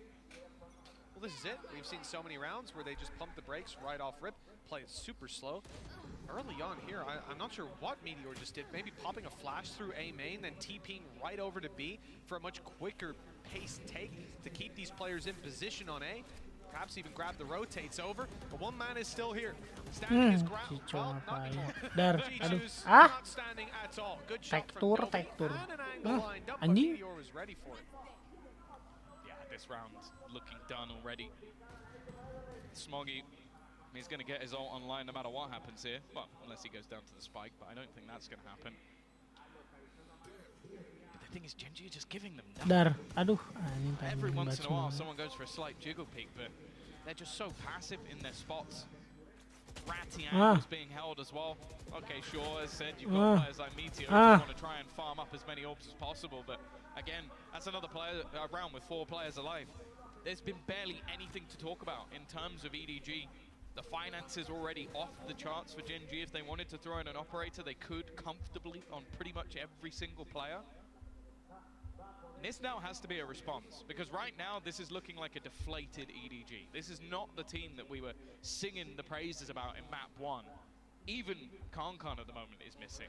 Even Kong. As well, right? Like, this has got to be somewhere that you've had your coaching staff come in, like your IGL's trying to pull it through. You call that pause, you touch base with your coaching staff, and you're right back into the fray. For Gen.G, boom. I mean, look, it's plain sailing. Boom, boom, boom, boom, boom, boom, EDG need to get back on that horse. boom, And we've seen boom. a couple different approaches approaches. The Gen G have shut down each time. This time, though, late aggression on the back of a flash. Did catch one of them, but the other sneaks into the corner, and that'll be aggressive A information for them with a rotate coming through, but the dash was heard. They know Concon is coming around this angle. Two players are lined up, ready to punish, and that was because of Texture being up here in the tube, being able to hear that. Perfect comms. Again, no success for Concon is aggression. When they played this map versus FPX, the real Karon tuh pemain bertahan was ini. one of the only reasons they were even in the map. Like, he was so aggressive but successful with it. And right now, that just isn't the case. Again, they've sold a ruse, trying to keep a couple of players, but right now it's still split. A solo defender in the form of Howdong, and just look at his HP. He's already low. He's about to come under some serious pressure, and at least support has began to rotate in. Smoggy actually pushing into his own util to try and just get anything there, and it's so easy. They are making this look. Phantom moment, guys. Or maybe a walk along the beach. Finally, there's been a response, but just look at where the players are. The afterplant will again ensue. The rats will go back into their corners. There's no hope. This is a very strange position to find ourselves in, considering how we started this series out, Tom. I thought we were in for a quick day, and, well, it might be 3 maps, but with the way things are going, it could be in the runtime of 2. 13-8, 13-5, and Gen G now leading 5-1. The question, how many rifles can EDG carry through to the next round? Already one is spotted towards the elbow, and there's the dapat crunch meteor. coming from Meteor. He gets one, and there's more players on the way. Where do you go? They're willing to commit. They're boxing him in. Chichu knows his only chance is to come out swinging to try and take the fight before they pincer him. Fortunately, nothing is found. Rifles are dropped, and EDG, it's not just their economy that's in the bin, it should also be their mental. This is a really tough position to play from. Yeah, they're so prepared for everything that they want to do. Concon's initial aggression, I think he's actually caught by his own teammate's flash initially, so unable to find anything on the peak. The push into middle, also, they're just waiting. They're ready, and the second he's dead, it does just look like, okay, now they can go for their executes. They get rid of the real danger. And the only round that they've won so far on the EDG side was purely based of Smoggy managing to get a multi-frag on the site. Again, the ult's being farmed up. Meteor one away, Munchkin one away. They've got a couple of marshals to play with in this round, though. Maybe can try and do a little bit of damage, but that's all the optimism I have left. Yeah, I mean, a little bit of damage. Boom. Look at their economy on Gen G.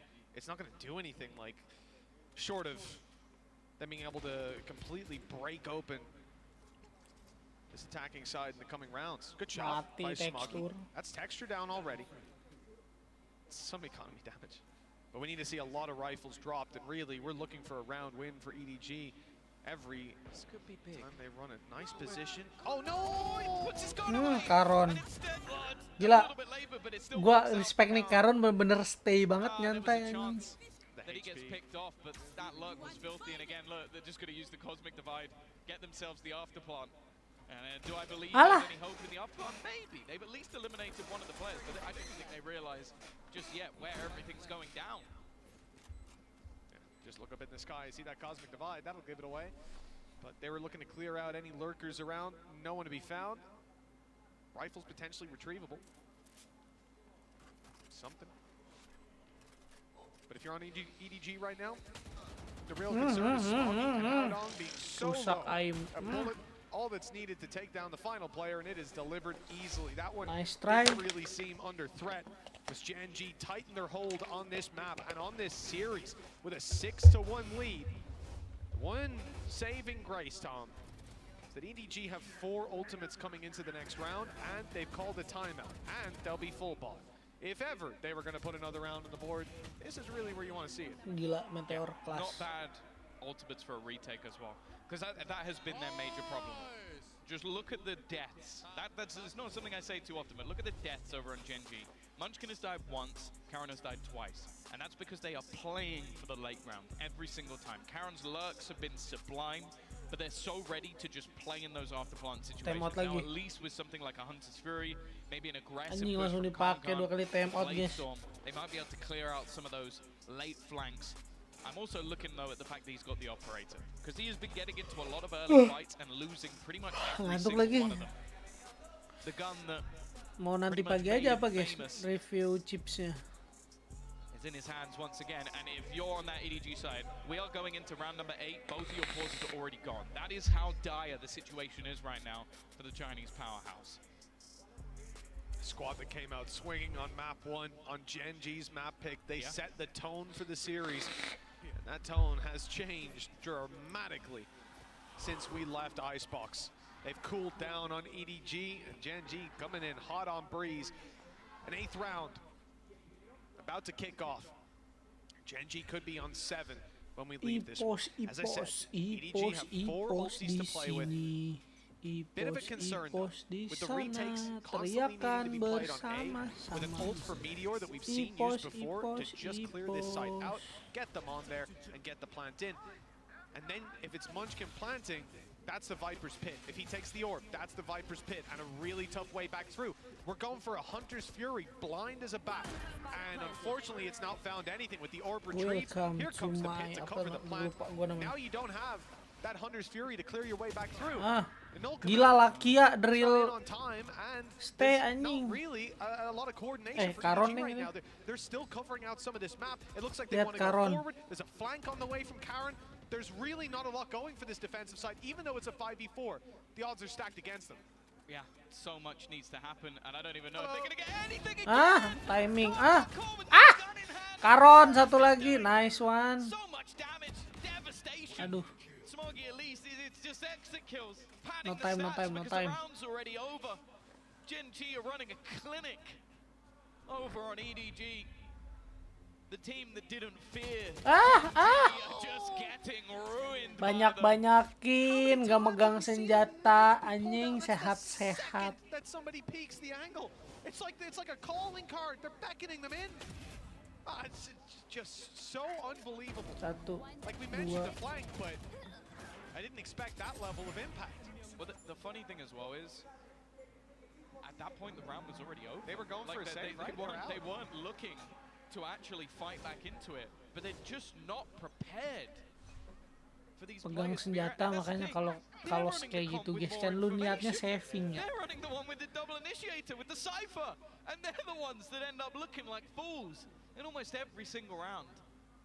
The fact is, I'll be honest, I've kind of forgot they even had a Cypher at this point. Like, I just don't think that Chichu's been able to find anything. And it's gonna get one for free.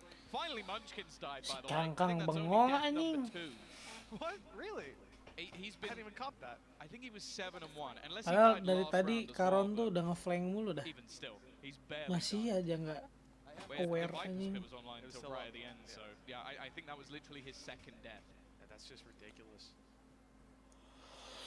And I think Aaron will only be on like maybe 3.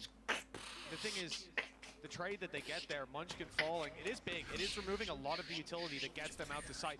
Problem is, it was dropped on the other side. That's your entry. Howdong tries to fill the role, and he's shut down immediately. Lackey is caught in the corner, though. Trapped in there, and a big iron takes him down. Nge-whiff anjing, the first shot tekstur. doesn't hit. Meteors most certainly does. They don't know that there's a player sitting on the site. Smoggy has a chance, but I think he just broke the gate crash, so now the info will be there that there is still someone sitting around. There's going to be a bodyguard on the planter, so no chance to deny it. And the real hope, okay, well, that was actually a good chance. Some damage done. The eyes focused forward. Good flash. A good punish. Even though Chichu catches one from behind, he's going to swing straight into this op. I like the cage. Great use of it. Great swing. Oh, but he doesn't hit the kill shot. 55 HP, but that's enough for Texture to still be able to duel. And with Meteor coming around the other side, I don't see a lot of ways this goes for Chichu. He needs to be quick, clean, and clinical. Good shot. Good direction as well. Dapat Chichu. Back, and the defuse is underway. No utility for the Yoru. It's going to be a drive peek, and it's worked out again for Gen.G. One of the closer rounds for EDG, but again they lose, and 8-1 we go. It doesn't seem like there's any safe haven for the defenders. No, that was one of the best opportunities for them. A few pieces of individual brilliance, an aggressive push, some team play that worked out, but they met Meteor at the end, and they went extinct. 11-4 for him, but there hasn't been a weak link. That's been the major issue. Gen.G have peaked at the perfect moment. as they have done versus most of their opponents throughout this game. Well, time to lock and load. Go again. For EDG, they probably would have called a timeout coming into this round if they still had one, but they've burned them up. They're on their own now. All on their lonely, just like the round count.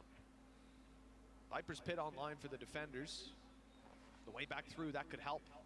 You see a retake wall on B. Kangkang udah OP. One that lets them get close Dar, aduh. from middle. Dar. Pop Nge-whiff, Kangkang nge-whiff. He's out, okay, cool. Oh no! Oh, he's been hunted! Oh my god! Dua. That's one of the best Hunter's Furies I've ever seen! They just tagged both! That's ridiculous from Luckier. After a first map to forget, he has been fantastic ever since, back with a vengeance. And look who it is they killed, Tom. That's your Viper's Pit, down and out of the round. No way back through for them now. Well, nobody's gonna try. He's got some support, but again, there's a Dar, alah. side of a Meteor in an aggressive position. Just doesn't seem to be missing a beat. Triple Stolen pick away nggak, by double pick Karen nih. in the end, but 9-1. Whether you predicted the first and the second map, I think you're a bit crazy if you did. But if you thought this is how map number 3 was going to go, props to you. And how is it living in Korea? This is just so disgusting. Was there? Am I mistaken in saying that there was nothing to give away that player's position? That was a blind fire to Hunter's Fury, right? He's pulled back the bow. They're both doing it. 3 pulls of the bow, and every single one hit their mark. Bullseye after bullseye. Kelas 9-1. opa tekstur. Gen G are absolutely stealing this series away. They got dominated on their map pick, and then they showed up. They've only given 6 rounds on the last map in this one. Explain that one. The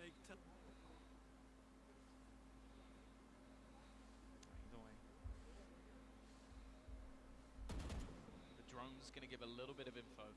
It really is a bleak reality for EDG right now. We saw on the player cams real frustration for Concom because it is rare, no matter who you are, that you shut this man out completely. But that has been the story thus far.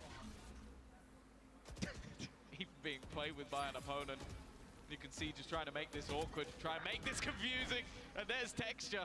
Even still though, Kankan has managed to take him down. Tukeran teksturnya sama Hawa dong. Which, I'll be honest, Nggak so far has smoker been berarti unusual. mereka. A deep mid position from nobody, but looks away. Just as they make the cross, the entire team comes out, and then Kankan peeks into the lot of them. He has had a cursed game so far. Finally, we see there's a cypher. He got a tag, Tom. He got a tag. It's because they're finally going B. That doesn't happen very often. It doesn't matter though. They're still losing every single fight ahead of them. Chichu probably gobsmacked that they've actually entered into the B site. I don't know where he's hoping to go here. They're so ready for it.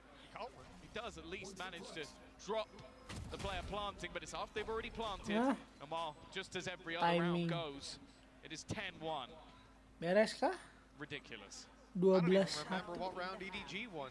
To be honest, this has been the most. It was the round where Smoggy got, I think it was 3 kills on the back of the site. You're right. You're right. You're right. Yeah, it was the pyramid play. I remember Flash it up because top. it's the only thing that's It's the only thing that's happened. Like, you could study this. You could watch this back again and again. Icebox. Look at what they're buying. Look at what they're buying. Stop. Look at what they're buying. It's the last round of the half. Look at what they've got backup weapons. Look at what they're doing. They've got backup weapons for days and 3 This is the Concom waiting angle. What? Where does he peek? Does he peek A? Gila, 4 operator anjing. They're waiting for it. This is so disgusting. They know it's coming as well. Oh no, they know where texture is. What a disaster. Blade Storm used as well. Upshot fires out. It was Munchkin letting loose on that shot, swapping the weapon over for a Phantom, and they're still keeping the 3. It's just juggled around. Now it's Lakia who's going to be your opper. I don't know how they're running this. You know, you take one shot, then you juggle it over, right? That's your chance gone. Di-throwing gini anjing. They're already dropping them. Oh, no. Unrespect banget anjing. Hahaha, udah ganti. 50 seconds left on the clock. It's time to push forward. Hey, 2 ops on attack. It's still pretty good. Still pretty unique.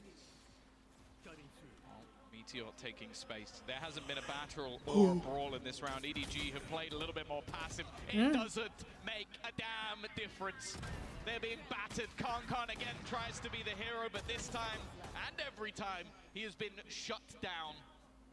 Haodong, Chichu, well, there's nothing they can do. A nice shot at least. Still know where they are. But knowing and doing anything about it, it's going to be another thing altogether. The plant not the safest, but let's cover. They didn't even need the plant in the end. It is 11-1 scoreline. The most dominant half we've seen so far in the tournament. 11-1. And it will have to be an even more dominant one if they're going to turn this around. Yeah, fair play if anybody can beat that moving forward in the event. I'm not expecting to see a much better half than this on any map. Absolutely gobsmacked by this attacking side of Gen G. 11 rounds, an EDG that came in the start of the day looking like favorites, playing like favorites, and Gen G have found themselves behind. Let's hear from Munchkin, because we sat down with them earlier on.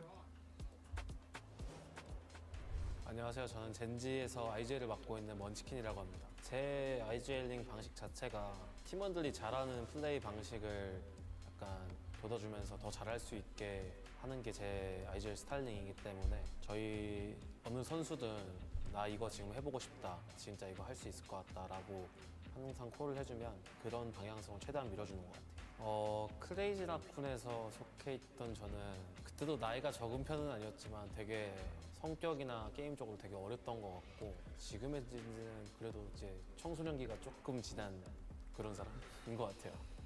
Munchkin now just too late to the party, tries, and actually might do a little bit of chip damage to Tui's here if he doesn't get himself out of danger. Tui's taking a lot of damage from this.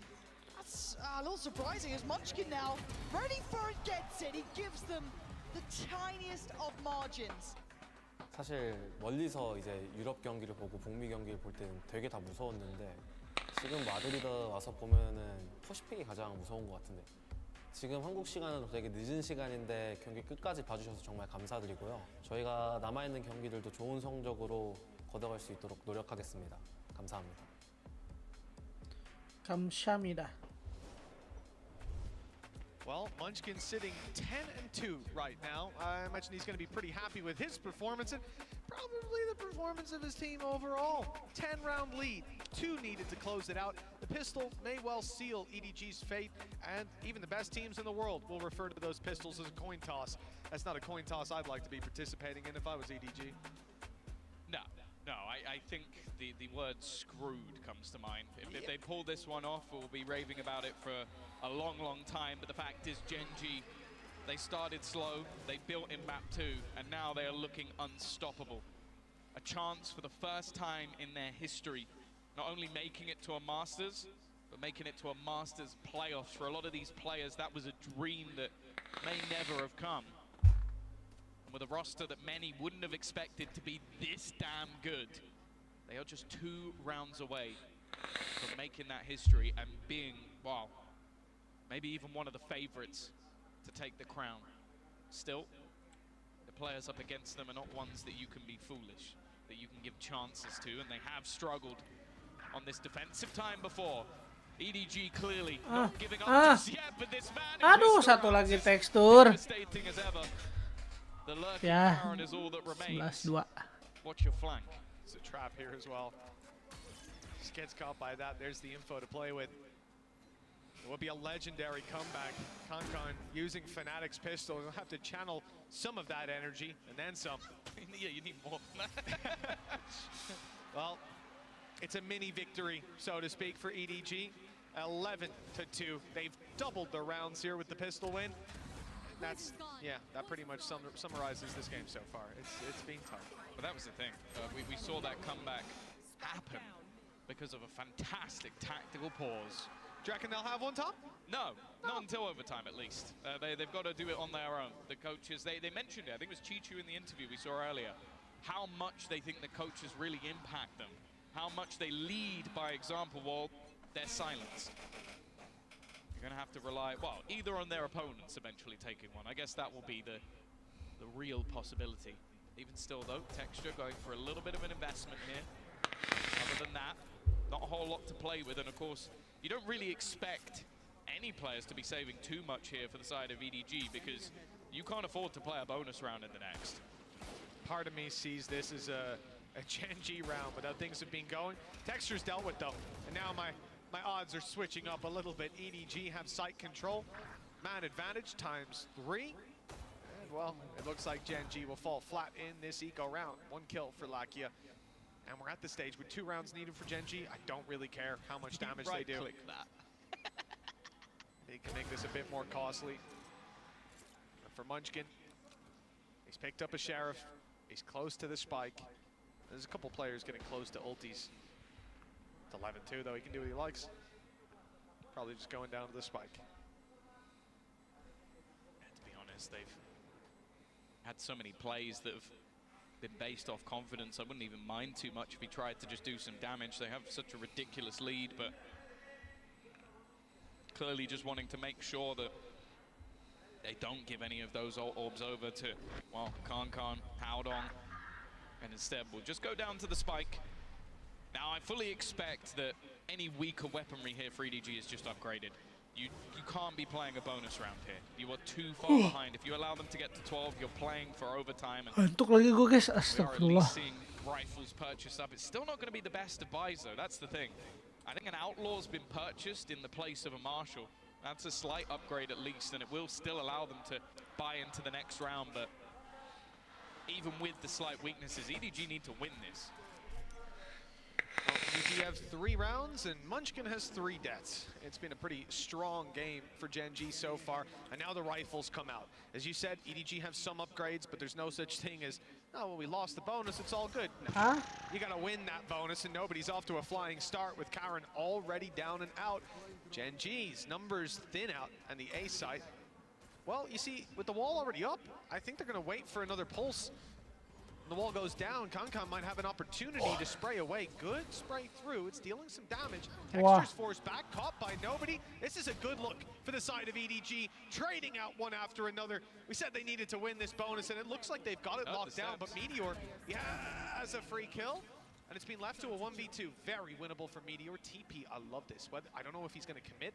I imagine it's a fake for info, and then he can sneak his way through to the site, but let's see. Both players sat back. He does take the TP. It's being watched by Kankan.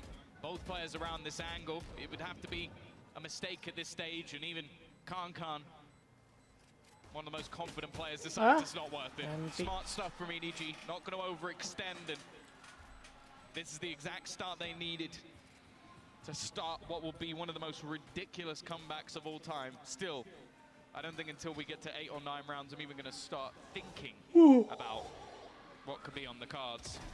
And you can see the confidence that's there. Like, that push from Karen is ludicrous. It just goes walking out. But you can kind of understand it at this point when you won that many rounds in a row. You only need it to work once. For Gen G, they can throw out a couple of those curveballs. Now, here's the interesting thing. Rame banget, guys. A huge lead for Gen G. And they decide to call a timeout. Funny, because you mentioned, Tom, earlier about how Chichu was complimenting the coaching staff of EDG, saying how important it is for them to touch base with them. And Gen G have given them an opportunity to do so.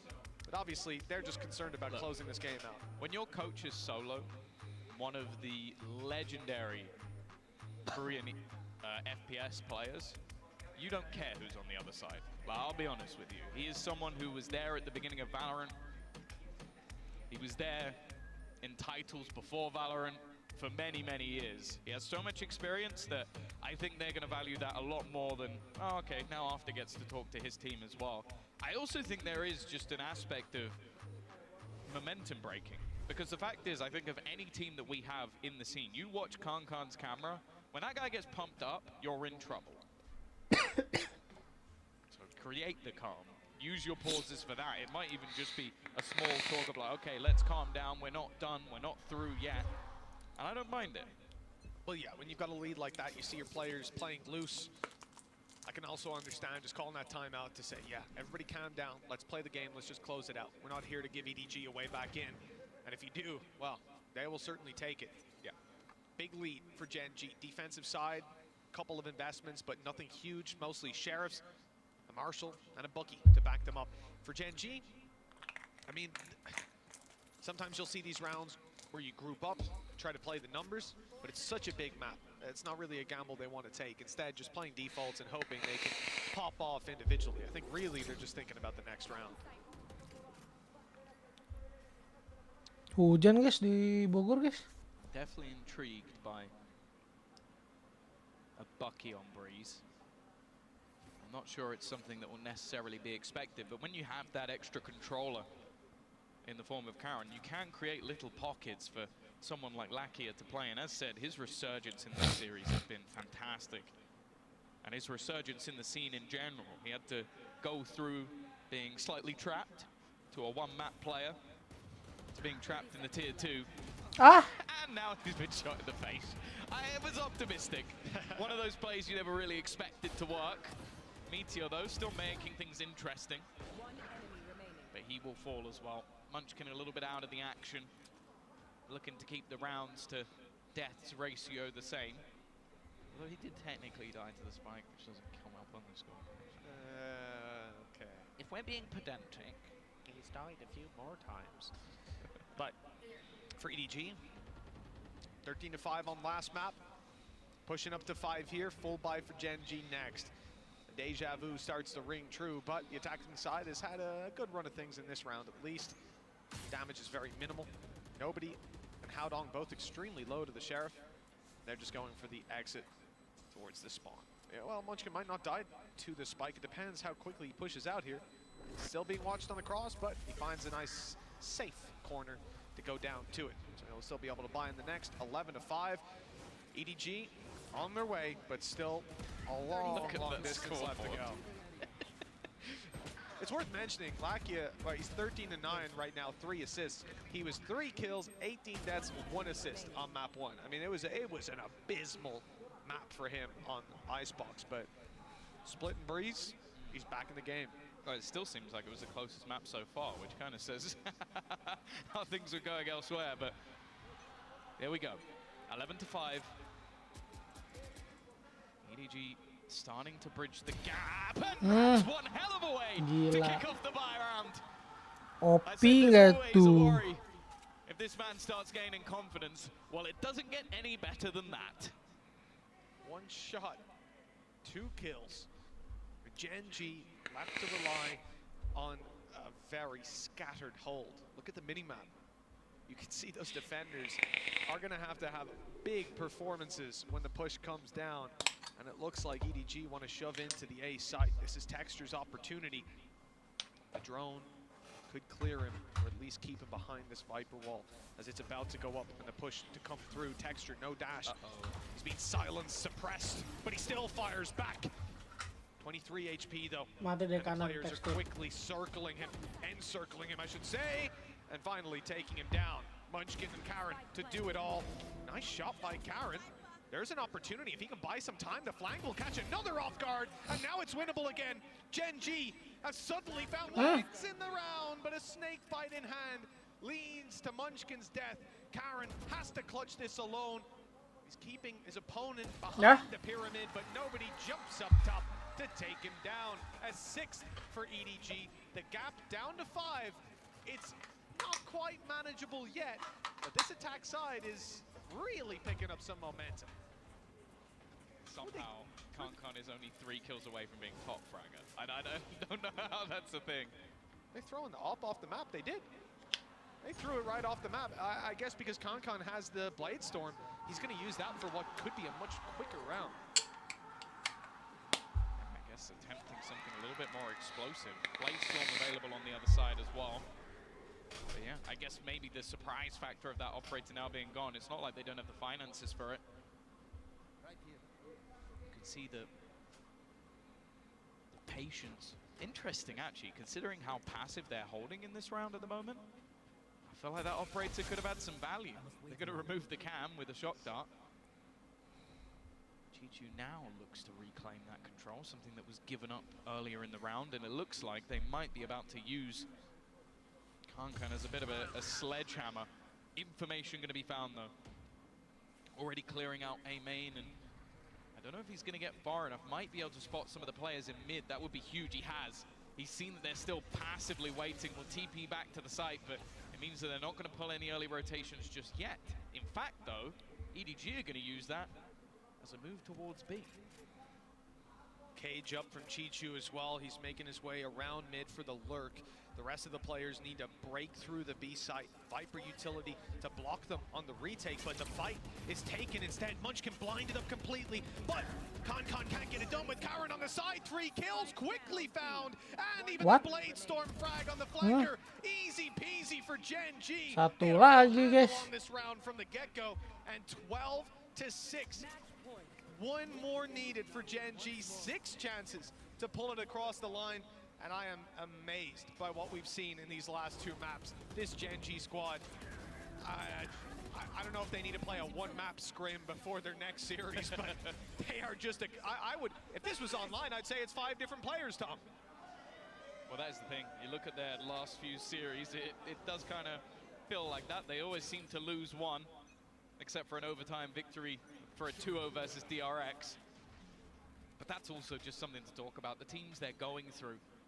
It's not like they've had an easy route. You can't sit there and go, oh, you know, they beat one of the weaker teams in their region. They beat DRX, they beat PaperX, they've beaten Loud. These are teams that have all been within top 4 at international events. Now they look to beat the China #1, a team again who's been in the playoffs before, and this time it's looking like it might be theirs. Just 2 kills away from creating history for their organization within Valorant. And it's looked like it is done and dusted. Udah beres. Will be the 2nd team to make it through to the playoffs. For Lakia, it is a return to greatness. Wow, what a resurgence for this man. Not only on the international stage and scene, not just counting down the years, but even in this series. 3 kills, 18 deaths, and 1 assist to start it out. And he certainly woke up towards the 2nd and 3rd map. But there's nothing that you could do you could say to take this away from Gen G as a squad. This team looks scary, threatening, and they're able to come back from these huge deficits from a rough map 1 to a dominant map 2 and 3. EDG played well, but not well enough today. Yeah, I think it's been a fantastic showing, a great start from them, and unfortunately weren't able to battle back, but the real story here is with Gen G. You've got returning heroes, teams that have been here before, players that have stepped into this team after maybe having underwhelming previous seasons. Like, expectations for this roster were nowhere near as high as this. Now, they sit top 4 in the world. They're looking at a chance of genuinely fighting for a trophy. And for some of the players, well, this is elation. This is time to prove themselves. For some of them, this is their first time. You're looking at Karen, someone who was stolen from ranked. And right now, as said, top 4. That's where they currently sit within the VCT. That's why you don't troll your ranked games. Yeah. You never know who's on the other side.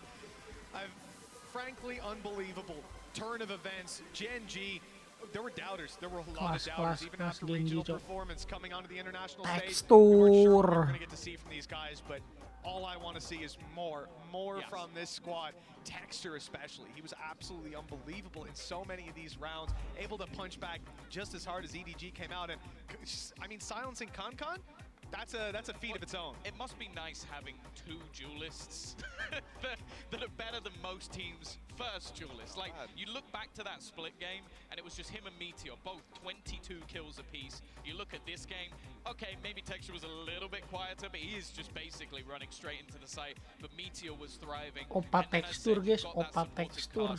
It truly is a roster that looks complete at this stage, and honestly, if you're heading into the playoffs, I don't want to face up against this team, because even on this was one of their worst maps, and they've just dominated. Tom, what did we say? What did absolutely everybody say when we saw the veto come through? I heard whispers all throughout the stadium. Why the hell do they keep letting Breeze through? Yeah. Well, you know what? I don't think that anyone's going to be asking that moving forward. Jen was right. This is clearly a map that they're confident on. It's definitely a map that they're good on. And now other teams might consider taking it out, but with Split in there as well, I don't know what you want to do. That was a hell of a statement by Gen G, taking down EDG in the fashion that they did over on Split. Now we can see if anybody can stop this squad. They're looking for the top. that's the problem. It's almost like you have to start. Kita nonton nggak Sentinel, guys? Haruskah kita nonton Sentinel? It really is an interesting prospect with this roster, and honestly, it's been enjoyable. Obviously, for the other side of things in EDG, it's not the end. They're still going to be coming back, but either way, we're going to be heading off now to an interview down with Texture. Y aquí estamos con Texture y con Jen. We're here joined by Texture and Jen for some translating, and we're going to talk about a little bit what happened into this match. Actually, both of your map picks so far in this tournament have gone the other way. Do you think that it is just you dropping the ball, or maybe the preparation is not on point for the tournament? What do you think is happening? 그동안 경기를 보면 좀 젠지의 맵픽에서 아쉬운 결과가 있었거든요. 좀 준비 과정에서 아쉬웠던 부분이 있는 건지 아니면 좀 어떻게 설명할 수 있을지 궁금하다고 합니다. 맵픽이요? 네.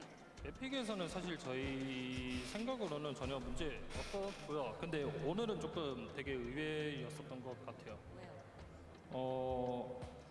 어센트를 밴을 할 줄은 몰랐어요. 저희가. 네, 그게 다예요. No, I don't think the map vetoes or preparation were the problems, but what did catch us kind of off guard was EDG banning Ascent. Okay, that is a good one. Parece ser que no les preocupa mucho que hayan fallado y hayan perdido los dos map picks que han tenido hasta ahora. La verdad que la mayor sorpresa dice que es que EDG les haya baneado el Ascent. Eso es lo único que les ha sorprendido un poco. Para la segunda pregunta, les voy a preguntar cómo puede ser que no se vengan abajo con toda la presión de llegar siempre a ese tercer mapa. Also, as a result, we had very long matches. You always end up in that third map. Eventually, right, the pressure is going to catch up. Do you think that you deal very well with pressure, or is something that doesn't bother you at all also moving on to playoffs now? 계속해서 시원한 2대0 승리가 아니라 2대1로 경기를 이기고 있는데 좀 이런 부분에서 앞으로 계속 플레이오프에 진출하면 점점 더 guys, 부담감이 nanti kita lanjut mulai guys. 이 부담감에 대해서는 Thank you semua yang udah nonton. Terima kasih semuanya. 부담감은 전혀 없고요. 저희가 디심이 센 팀이라고 생각을 해서 This is Bacin. 싶은 게 간절하긴 합니다, 제 개인적으로. Nanti kita langsung main lagi guys. Abis ini kita main mole, kita nggak jadi nonton Sentinel soalnya 3 jam. Kita ini aja main mole aja ntar. See you again tomorrow. See you again nanti guys. Thank you udah nonton. Assalamualaikum warahmatullahi wabarakatuh. Jangan lupa sahur, nanti kita sahur bareng. Bye bye.